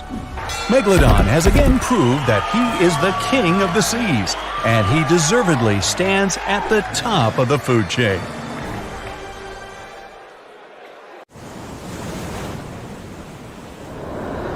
The Kraken is a colossal squid, a legendary sea monster, the biggest hunk of calamari you ever saw. And if this monster had existed, the world would have changed beyond recognition. The Kraken has powerful tentacles, solid muscles with suckers at the end. They're just impossible to escape. The Kraken can break a ship in half or just pull it down into the depths. But the worst thing about the Kraken is its size. According to old sailor stories, the Kraken reached 5,000 feet in length. That's almost 10 soccer fields. Hey, maybe the Kraken could play soccer. The Kraken legend said the monster was so giant that sailors mistook it for a small island. In past centuries, it would have been impossible to defeat such a beast. If the Kraken existed in reality, it might have had offspring. Yeah, in all the world's oceans, there would be giant monsters that could sink any ship. It's unlikely that the Kraken would have competitors in its habitat, so its population would grow strongly. Since the Kraken is enormous, it would need lots of food, so the population of other large sea animals would fall significantly. Blue whales, great white sharks, other giant squids, all the big sea creatures would be endangered. Many people are starving because of the reduction of large fish in the ocean. Urban economies that rely on fishing will be in decline. Prices for small fish around the world are getting more expensive because it's unsafe to fish. To defeat the Kraken, you need powerful weapons, but the monster is tough to catch. The Kraken belongs to the cephalopod genus. This species includes squid and octopus, some of the most intelligent creatures on the planet. The Kraken is a skilled hunter and will never fight in the open. So, what can you do? You can't track the Kraken because it approaches from the depths, not the surface. Though you may be able to tell that the monster is somewhere nearby if a lot of fish surface. When the Kraken swims, it scares all the fish in the vicinity. But it might already be too late. A huge tentacle emerges from the water, resembling a high tower. This tower falls on the deck of the ship, shattering it. The sailors scream and run. The Kraken lands a second blow, and the vessel is almost capsized. Next, the Kraken wraps its giant tentacles around the ship and pulls it to the bottom. Oh boy! What if the sailors managed to detach the ship from the tentacles of this monster? With the help of powerful weapons, the ship's crew strikes back. The Kraken retreats under the water. It's hurt, angry. It seems the battle is over, but here comes the worst. A whirlpool forms beside the ship. Thanks to its considerable weight, when the Kraken dives, it creates a whirlpool behind it. Like a drain in a giant bathtub, this whirlpool sucks the ship down. The battle with the Kraken is lost. Well, that was unfortunate.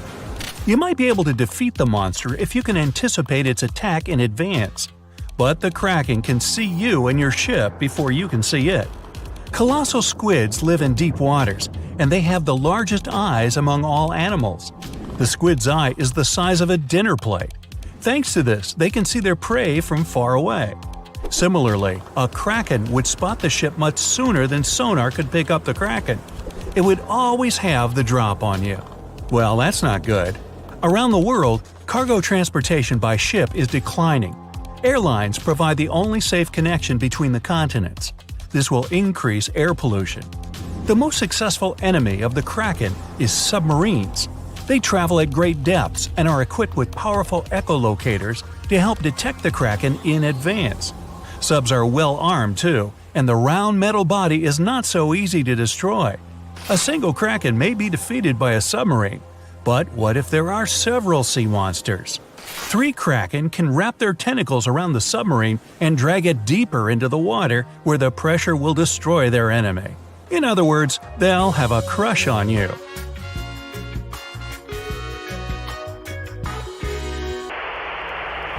The existence of the Kraken will have dramatically changed the development of many countries. What if Christopher Columbus, on his famous journey, noticed an island that he thought was the New World? He approaches it, but tentacles emerge from the island and sink Columbus's ship. The colonization of North America is delayed, maybe until airplanes are invented, and the first crewed flight wasn't until the 20th century. There would be no Hollywood, there would be no hamburgers, no famous American music playing. There wouldn't be YouTube, which means you wouldn't be watching this video right now. Worst of all, the internet wouldn't exist either. And all this because of one stupid monster squid. The Vikings wouldn't sail on their long ships to raid and settle foreign territories. The history of Norway, Sweden, Finland, and other Nordic countries would have changed drastically. Hey, maybe the Titanic wouldn't have hit an iceberg, but a giant sea monster instead. Though it's unlikely that people would take trips on huge ocean liners in a world where the Kraken exists. Maybe though, the Kraken isn't all that aggressive. Still, they need a lot of food, and because of the growing population of these monsters, there will be much less food in the ocean. Therefore, the Kraken will increasingly come to the surface for hunting. In the future, the kraken will migrate closer to the shore. In many countries, people then are not allowed to swim in the ocean. Imagine floating on the waves and a monster the size of a skyscraper is swimming right below you. Relaxing at sea and on the beach will no longer be popular. Many countries that live off tourism become impoverished. When the krakens grow hungrier, they try to capture prey from land. A huge squid could attack small port cities. Houses, docks, streets, everything can be crushed. A tremendous amount of plastic is thrown into the ocean near the coasts of large countries. Billions of tons of plastic will bother the kraken. An angry, hungry monster can attack bridges like the Golden Gate Bridge. Imagine that a huge squid surrounds the bridge and blocks all traffic. Some of these squids could break the strong cables with their power, and the entire structure would collapse into the water. Ooh! It's good that the kraken doesn't really exist to swim in our seas and oceans, at least as far as we know. But could the monster have actually existed? Legends stretch back years, but scientific evidence appeared in the middle of the 19th century. In 1857, a 3-inch diameter squid beak was discovered on the coast of Denmark.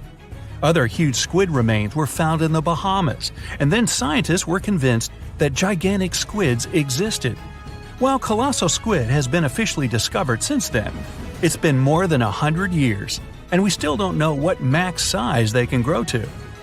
The fact is, colossal squids are one of the most elusive creatures on Earth. They live in the depths of the ocean where it's challenging for scientists to reach. Any dive to a greater depth requires powerful, bulky equipment. Underwater bath escapes and cameras make a lot of noise and light, which squids notice from afar. They flee before we can see them. The legend of the kraken probably appeared because of a real colossal squid. People in the past didn't know about these creatures' existence, so when they saw one for the first time, they described it as a massive, terrible monster. It's difficult to say if these huge squids were the size of a small island, because the truth is, we've only studied about 5% of the ocean. It may be that in its depths, monsters much more terrible than the kraken swim. Like my nephew, Peter. The sky is burning. The world's oceans are foaming. Thunder and lightning are shaking the air. Two of the most terrible and powerful monsters collide in a duel. A harbinger of the end of the world. Just the sight of this monster can drive anyone mad. Great and atrocious Cthulhu. And the biggest squid on the planet is fighting against it. A beast that knows no fear, because it's fear itself. The cause of 1,000 shipwrecks, the mighty and hideous Kraken. Let the most epic fight in the history of the universe begin. You're on a fishing boat, sailing in a calm ocean. The water is crystal clear, and there's no wind. The sea merges with the horizon. The land isn't visible, and you feel free. You look over the side of the boat and notice something strange in the water. You're floating in the center of a huge black spot, surrounded by a wide field of green. What's that? Oil spilled into the water that took on such a strange hue? Then why is it so perfectly round? Suddenly, you realize what it is, and the blood freezes in your veins. The black circle is the pupil in the center of a huge green eye. The thing that's looking right at you from the water right now is so big that your ship looks like a speck next to it. It's the Kraken. But don't worry, the monster isn't interested in a small prey like you. The Kraken has been sinking ships for centuries and never met any decent resistance. There are thousands of boats lying on the sea floor, but what's the point? The Kraken longs for a real challenge, but can't find it. The largest mammal on Earth is the blue whale, which is no more than a pet goldfish for the Kraken. Even a megalodon could easily lose to the tentacled beast in battle. Maybe look for some great monster on the bottom of the Mariana Trench? No, the pressure is too high, and there's almost nothing living there. But then, the Kraken has an idea. it goes to the most remote place on Earth. A place rarely visited and poorly explored. This place is called Point Nemo. Here, deep below the ocean surface, lies the ancient city of Relaya, built long before the appearance of humans. And amidst the slumbering ruins, the huge and powerful Cthulhu is dreaming. This ancient demigod has been resting here for hundreds of millennia. All this time, Cthulhu has been waiting for its hour to wreak havoc on Earth. It's sleeping, but even in its dreams, Cthulhu communicates with members of its very own cult following. It uses telepathy to get into their minds and make them do atrocious things. But all of a sudden, Cthulhu's slumber is interrupted. Who dares wake it so rudely? Cthulhu opens its angry red eyes, overgrown with seaweed, and sees a huge squid in front of it. The Kraken has finally found a worthy opponent. Immediately, it pounces on Cthulhu and wraps its tentacles around the monster's head. The fight begins. Cthulhu heavily pushes off from the sea floor and rushes to the surface, dragging the Kraken with it. Two giant monsters, larger than the tallest skyscrapers, emerge from the water. The sea is raging, and clouds are gathering over the battlefield. Enraged, Cthulhu strikes at the Kraken, but it doesn't seem to feel anything. Lightning flashes in the black and churning clouds. Cthulhu tries to tear the Kraken off itself, but the squid's tentacles firmly grasp the green monster. Meanwhile, you're on your way to Point Nemo to watch the battle unfold. You need to sail from the coast of Chile, and strange things are happening there right now. Hundreds of sailors are climbing on board dozens of ships. There are ordinary fishing vessels, as well as heavily armed and loaded Navy ships. And when you ask anyone where all these people are going, they all give you a dark look and answer, into eternity. The Kraken is taking the upper hand, and Cthulhu calls its followers to help.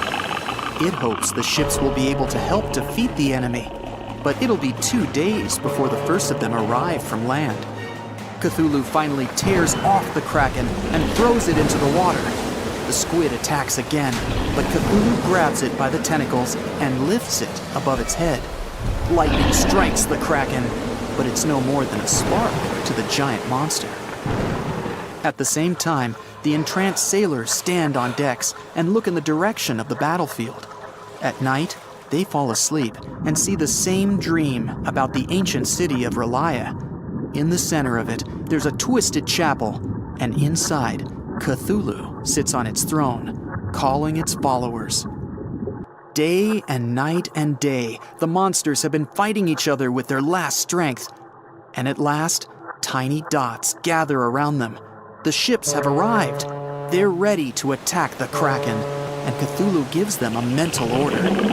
But the Kraken has its own ace up its sleeve. It hadn't been sinking ships just for fun.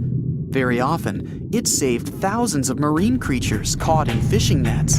And now, they and their offspring from all over the ocean come to help the Kraken. Huge octopuses, blue whales, great white sharks, electric eels. They're all attacking enemy ships. Whales are ramming the submarines, and eels are turning vehicle engines off with their electric discharges. Suddenly, the Kraken dives under the water. Did it give up? Got scared? Not likely. Cthulhu looks out into the ocean and waits for the squid to attack. The Kraken swims beneath the fighting people and fish. It starts twisting its tentacles, creating a huge whirlpool. The ships are doomed now, and Cthulhu can only rely on itself. The Kraken is a powerful creature, but it's an animal after all, while Cthulhu is incredibly intelligent, albeit malevolent. It understands that the Kraken is a sea monster and can be defeated once on land. Cthulhu's roar shakes the skies. Lightning bolts strike the ocean. The water is boiling.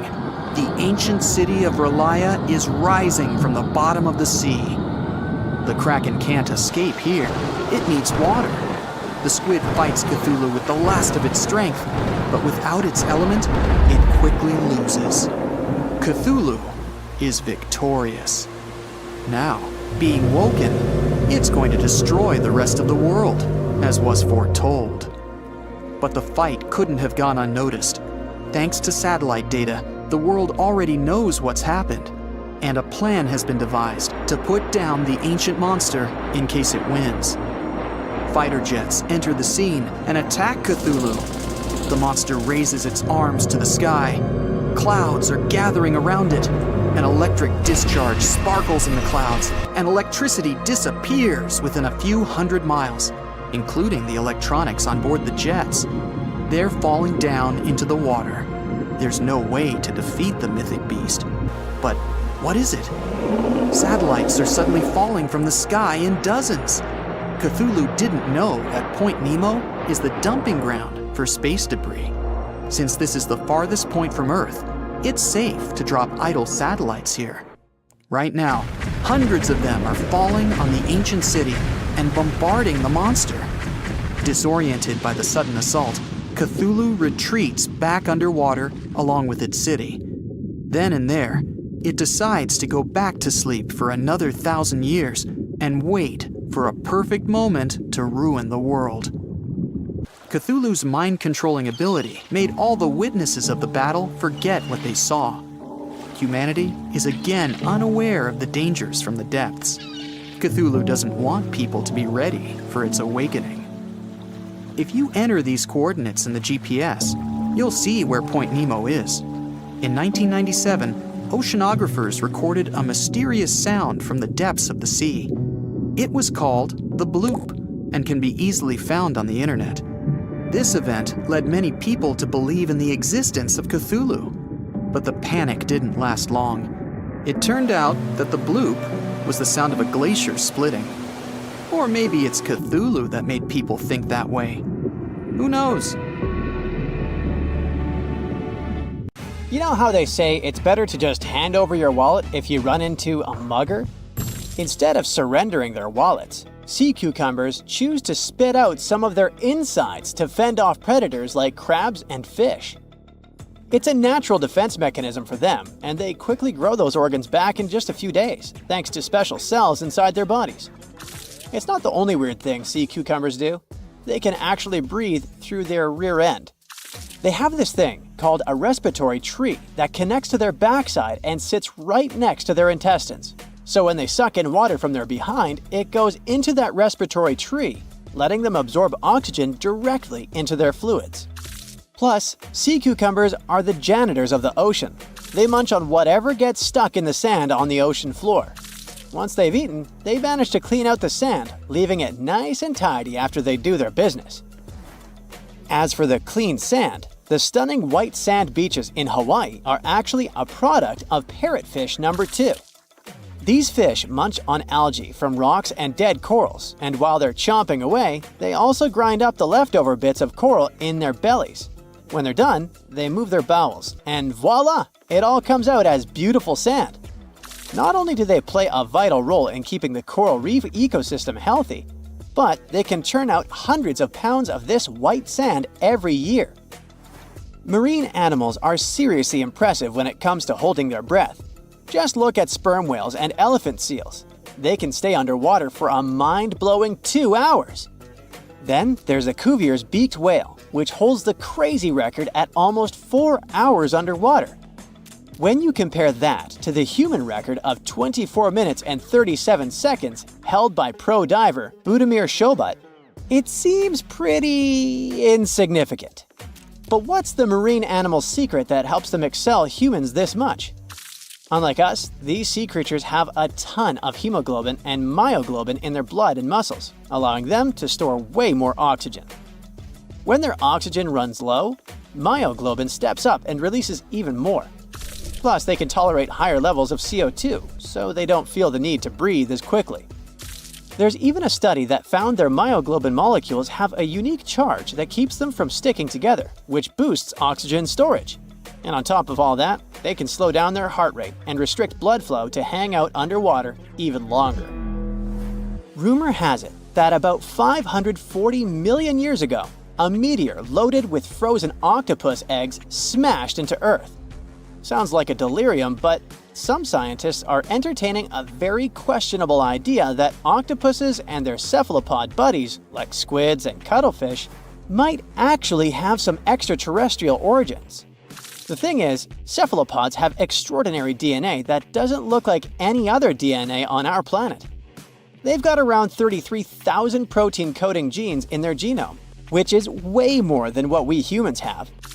A recent study suggests that their evolutionary story shows some odd traits that might hint at a connection to space, like they could be from some super far-off past, or even the future. The researchers went as far as to claim that modern octopuses could be the descendants of these frozen creatures that hitched a ride on comets and splashed down in our oceans. And why octopuses? Well, they really stand out in the animal kingdom. They can use different tools to build their own houses, and they can even solve everyday problems independently of their brain, as 2/3 of an octopus's neurons are in its arms. These traits seem to have just appeared out of nowhere during evolution. They even tossed around another quirky theory. What if an extraterrestrial virus crashed into early squid populations and gave them a crazy boost in evolution, turning them into the octopuses we know today? Anyways, these are just fun speculations without any hard proof. Now, this funky object is an animal, not a rock. It's called sand dollar. Just look at the shape of its shell. Once sand dollars are exposed to the sun, their shells lose their soft, spiny covering and become bleached white. Back in the day, beachcombers thought these shells looked a lot like big silver coins, kind of like the old Spanish dollar that was about the same size. But if you prefer, you can call them sand cakes instead. These quirky creatures have tiny spines on their surface, and they glide along the ocean floor. They use small tube feet that line the grooves on their underside to grab bits of food like plankton and algae, which they then send to their mouths. Inside, they have 5 triangular teeth that help them munch on their meals. In some Georgia folklore, sand dollars are said to represent coins lost by mermaids. Sand dollars have a unique talent for cloning themselves. They can do this for a bunch of reasons, like when a predator comes around. Some species of sand dollar larvae can actually split in half as a defense mechanism. It takes about 24 hours for them to clone themselves, and the new larvae end up being about 2/3 smaller than the original, which helps them hide from danger. Wait, is that a giant sea hot dog racing through the ocean? Sorta. Some scientists have joked that sperm whales seriously resemble enormous hot dogs. These massive creatures can take quick naps, standing up for about 10 to 15 minutes. They only sleep about 7% of the time, mostly between 6 p.m. and midnight. Sperm whales also have a cool ability to retract and extend their eyes, thanks to a thick retractor muscle around them, but they can't actually roll their eyes in their sockets. Plus, they have the most asymmetrical skull of any mammal out there. Oh, and let's not forget, they have the largest brain of any living creature, weighing in at over 9 pounds. Unlike us humans, if dolphins went into full-on snooze, they'd stop breathing and could drown. So they figured out a genius solution. They let only one side of their brain sleep at a time. This means one half stays awake to keep them breathing and watching out for any potential threats. When they snooze, they only close one eye. If their right brain is resting, their left eye is shut, and vice versa. This unique sleep style is called unihemispheric sleep, and it lets them recharge without ever fully losing awareness. On top of that, dolphins might be using corals and sponges like their own little pharmacies. Scientists have seen them rubbing their bodies against specific types of coral and sponges, suggesting they might be treating skin issues. They've even spotted dolphins lining up to take turns at these spots, using corals like Gorgonian coral Rumphella aggregata, leather coral, and some sponges. What's really fascinating is that researchers have analyzed these corals and found they contain compounds that could help with dolphin skin conditions, which can sometimes lead to infections and lesions. Now, the big question is figuring out exactly how each type of coral helps dolphins, and if it really boosts their health overall. Sea urchins aren't exactly the Usain Bolts of the ocean. They move slowly by crawling with their tube feet and occasionally give themselves a little push with their spines. These little guys have just 5 teeth, which they use like a beak to scrape algae off rocks, which I'm pretty sure is the ocean's version of an all-you-can-eat buffet. But since all that scraping wears their teeth down, they're in a never-ending dental replacement program. Scallops are the underwater equivalent of the world's most confused security cameras, sporting up to 200 tiny eyes on their shells. These eyes are high-tech. They can even adjust their pupils to light. Instead of working like ours, scallop eyes have a unique setup. Light goes through a pupil, lens, 2 retinas, and then hits a mirror made of guanine crystals that reflects it back. Scientists were puzzled about how they see since their main retina often gets blurry light. But it turns out, scallops can change their pupil size by about 50%. Just don't expect them to do it in a hurry, as it takes a few minutes. Now here's something really neat about orcas. They're expert hunters, and they do it in groups called pods. A pod can consist of up to 40 orcas, forming a very effective hunting team. Interestingly, there are distinct types of pods: resident and transient. Resident pods are more into fish, while transient pods have a taste for marine mammals. But no matter what type of pod they belong to, all orcas have one thing in common: they are master collaborators. They work together using smart hunting techniques that are often compared to the teamwork of wolf packs. Almost 95% of jellyfish's body is made of water. For comparison, the human body is 60% water. It's probably not a surprise since jellyfish don't have a heart, blood, eyes, or brain. The other 5% of their body weight is proteins, muscles, and nerve cells. Jellyfish have been around for more than 500 million years. This makes them older than dinosaurs. These creatures haven't changed much, and today's jellyfish are pretty much like their ancestors. Electric eels have small eyes that are not so effective in environments with no light, so they mostly rely on their electric organs. Those consist of 6,000 cells. Eels use them to stow power, similar to batteries. These creatures use electricity like bats use their radars or dolphins their sonar. An eel can also produce enough electricity to power a panel of light bulbs. There's a small tropical archer fish that can learn to recognize human faces. This fish has an interesting ability to spit small jets of water from its mouth. Researchers showed the fish the image of 2 different faces placed side by side. One was unknown and the other was familiar. The fish was supposed to spit water at the familiar one. The creature took the right guess more than 80% of the time. There's such a thing as a sea unicorn. That's an animal called the narwhal. Its horn is actually a tooth that can grow up to 10 feet long. Manatees, also known as sea cows, are distant relatives of elephants. Their weight can go up to 1,000 pounds. These creatures are vegetarian and need to eat around 10% of their total weight on a daily basis. That's lots of sea salad.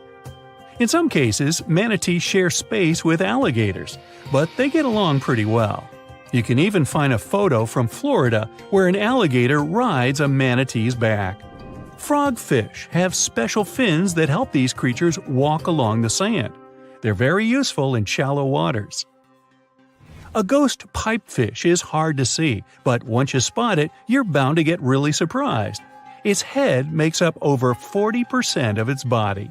Crabs don't feel like wasting time on such formalities as putting foods in their mouth. That's why they taste it with their feet, which is where their taste buds are. Marine iguanas are the only lizards on our planet that like spending time in the ocean, even though they mainly live on land. They're herbivores that feed in shallow waters and swim like snakes. Iguanas use their long claws to hold onto the bottom when they need to graze. Green turtles can cross over 1,400 miles when migrating. They try to find the perfect spot to lay their eggs. Penguins sort of fly when they're underwater, reaching a speed of 25 miles per hour. More than 5 million years ago, I've heard, I wasn't around then, deep-sea worms and humans had a common ancestor. So we still share 70% of our genes with these creatures, and with sea stars, squid, and octopuses. Now, octopuses are in fact incredibly old.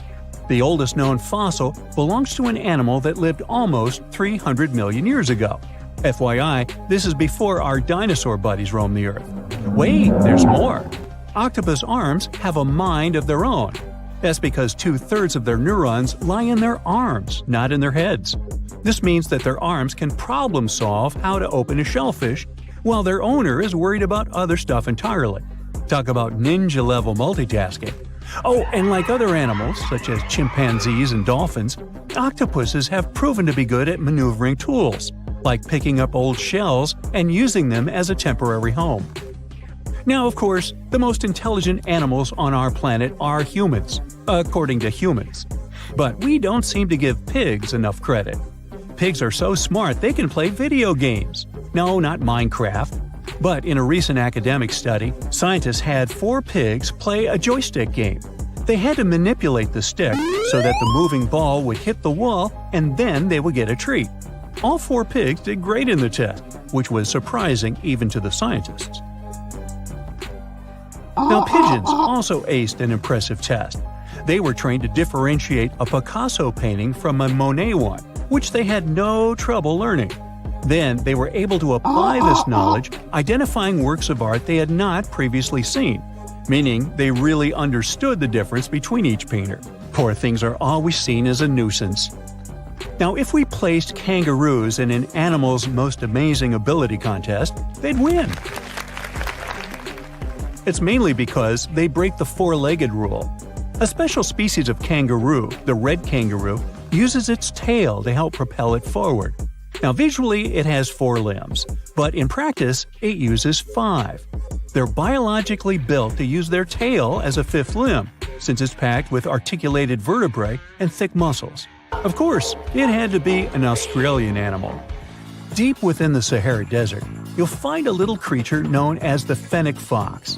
This huge-eared animal adapted perfectly to survive in its hostile environment. The huge ears help them to dissipate the unbearable heat of the desert, as well as help them to hunt for underground prey.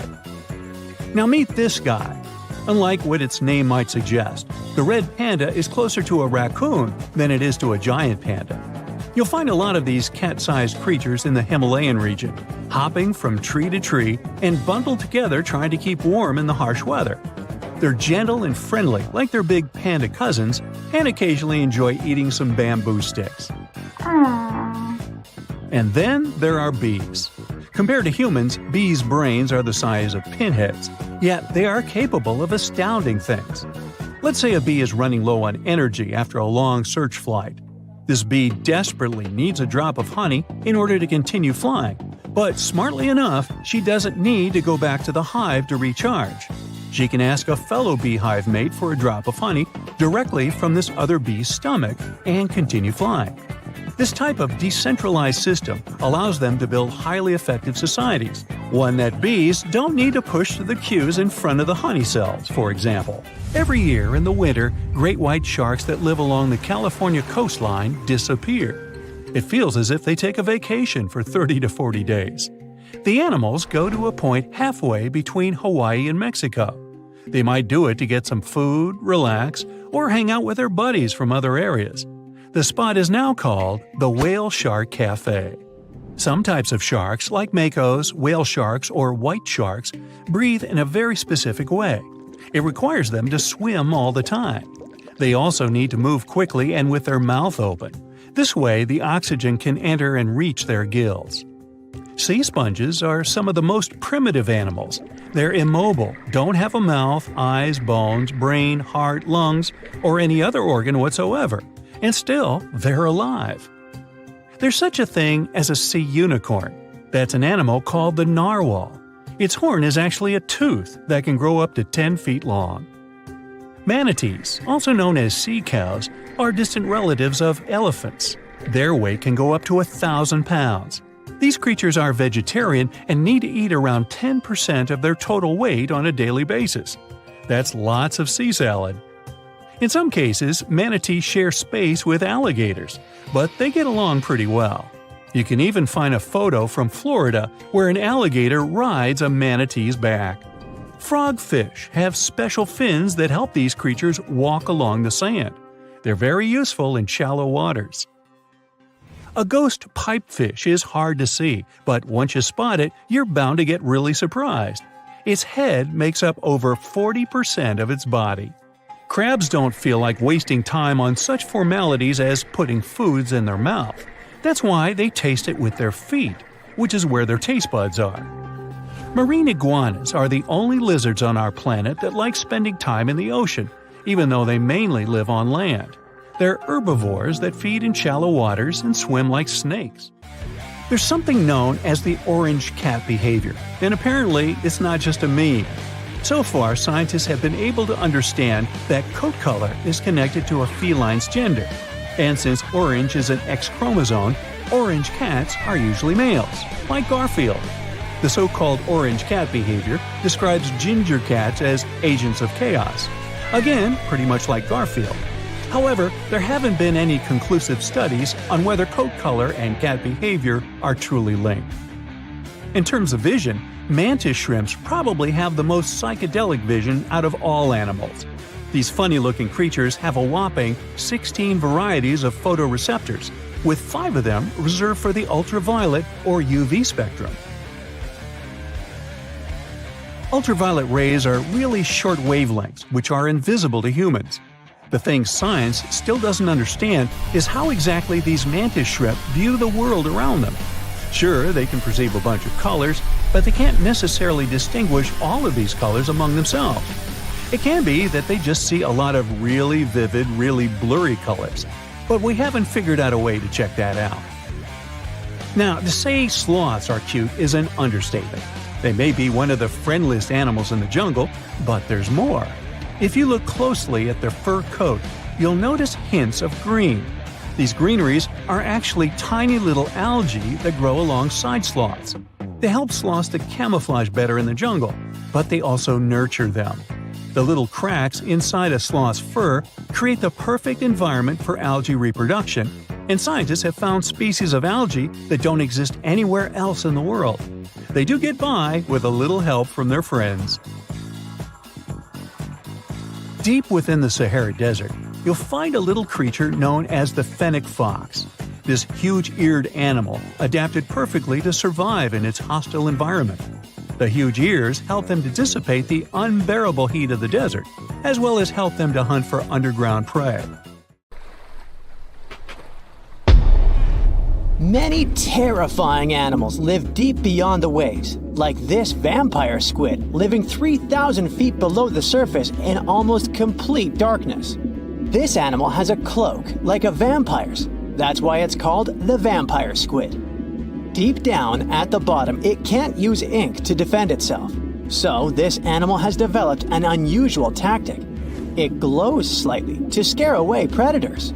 If this tactic fails, the vampire squid can turn its body inside out, revealing tiny spikes. When you translate its scientific name, Vampiroteuthis infernalis, it literally means vampire squid from the nether.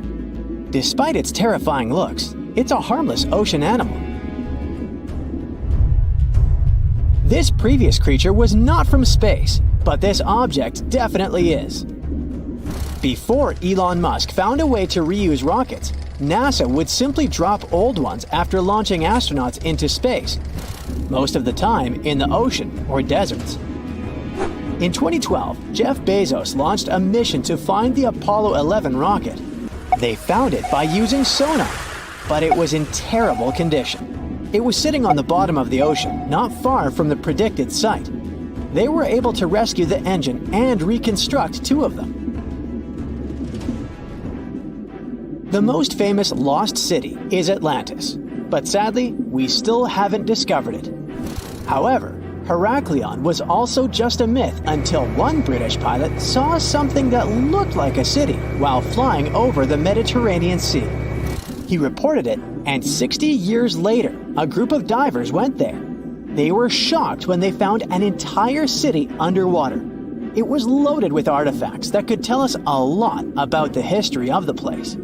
Now it's one of the best underwater archaeological sites in the world. It's believed that the rising sea caused the whole city to go underwater. The Titanic sank in 1912. The wreck was claimed to be officially discovered 74 years later. In reality, though, a fisherman found the Titanic 8 years earlier while fishing in the Atlantic Ocean. He was pulling out his net when he spotted a head stuck in it. Luckily, it was just a doll's head. Years later, after the fisher had passed away, his son sold the doll to a doll collector. She did a lot of digging and research on every person who had a porcelain toy on the Titanic. She found the owner of the doll. Ava Hart was on the Titanic and had a doll with her. Ava survived the catastrophe by a miracle, but her toy didn't. Hart even wrote about the doll in her journal, and every detail matched the toy found by the fisherman. The tripod fish lives deep in the abyssal zone, around 20,000 feet below the surface. It's adapted to such immense depths and uses its tripod fins to stay still on the bottom. This creature doesn't have big eyes, but even if it did, these eyes would be useless in the darkness. Instead, the tripod fish uses its fins like antennas to detect any movement in the water. This creature doesn't have much luck when it comes to its love life, so it had to develop unique tactics to reproduce. One fish can be both male and female. The next bizarre creature is the lizardfish. It has tons of razor-sharp teeth, a huge mouth, and really big eyes, which it uses for hunting. All this makes the animal look freaky. The lizardfish lives at depths of around 11,000 feet in the midnight zone, where there is zero light.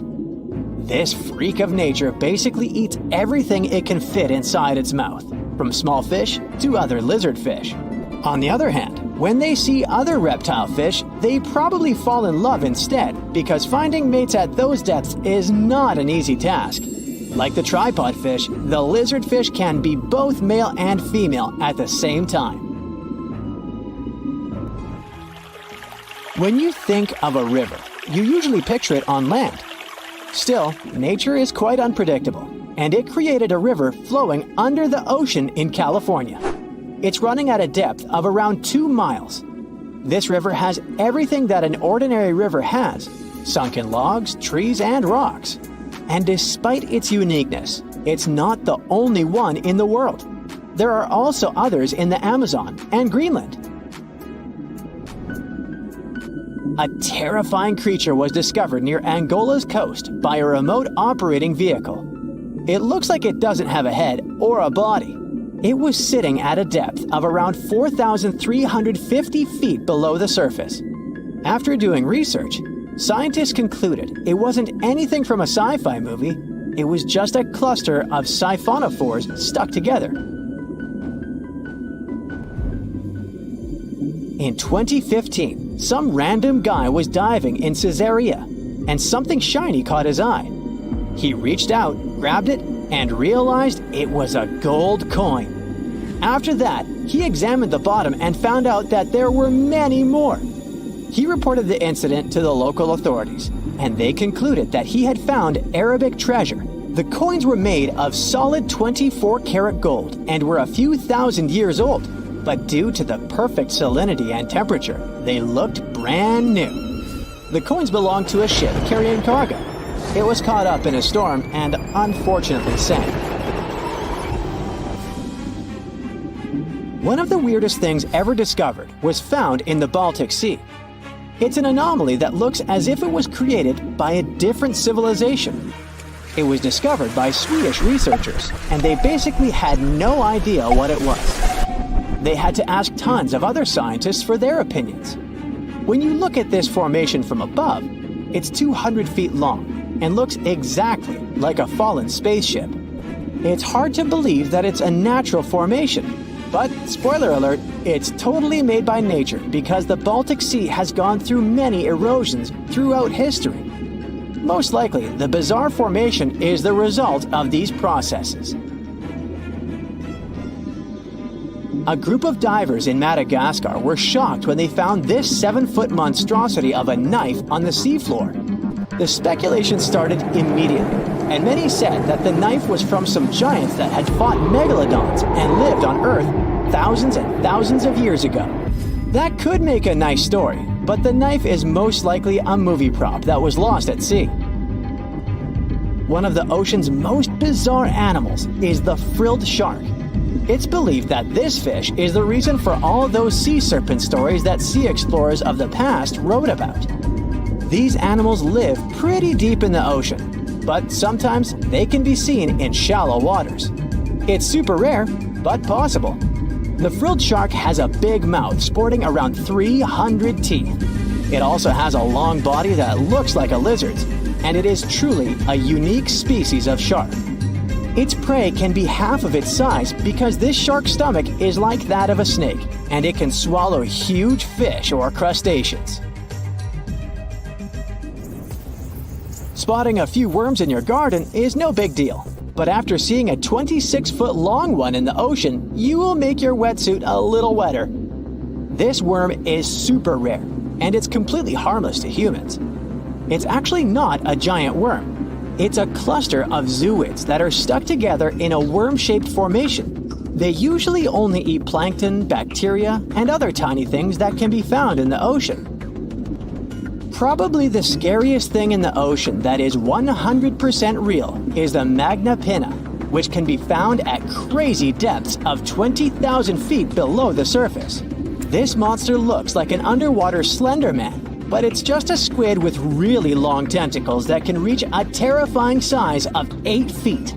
This guy has only been seen a few times, and basically, we don't know much about this creature so far.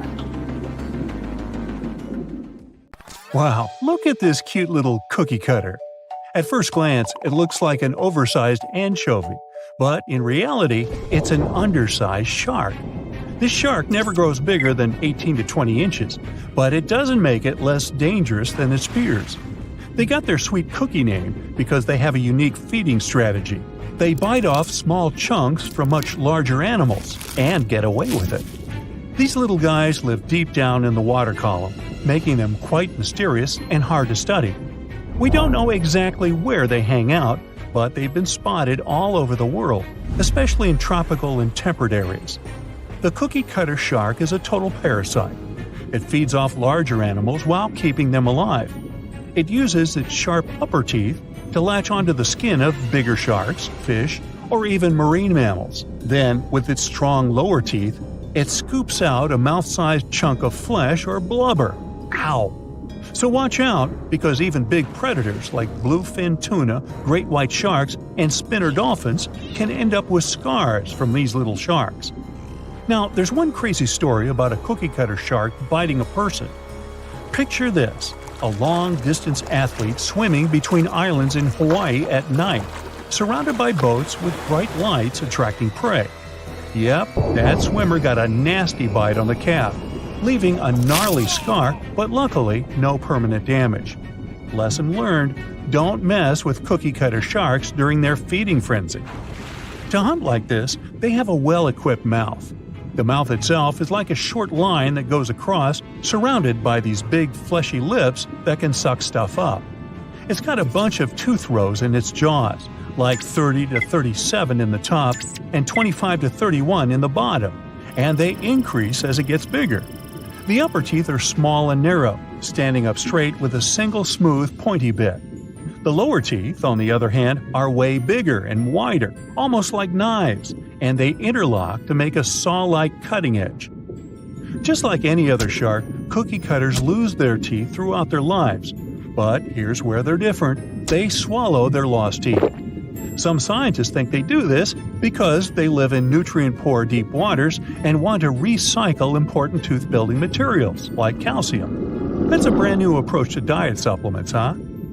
Since they feed closer to the surface at night and deeper during the day, they're almost always in the dark. So, this sneaky little shark has these special light-producing organs called photophores that are strategically placed on its belly. These photophores help it blend in with the light coming from above, kind of like camouflage. It's a classic move in the bioluminescent world. The cookie cutter shark also has this cool, non-glowing collar around its throat. Some scientists think this collar acts like a fancy lure, making it look like a tasty little fish from below. Imagine how irresistible that would be to a whole gang of hungry sharks. It's like a dinner invitation.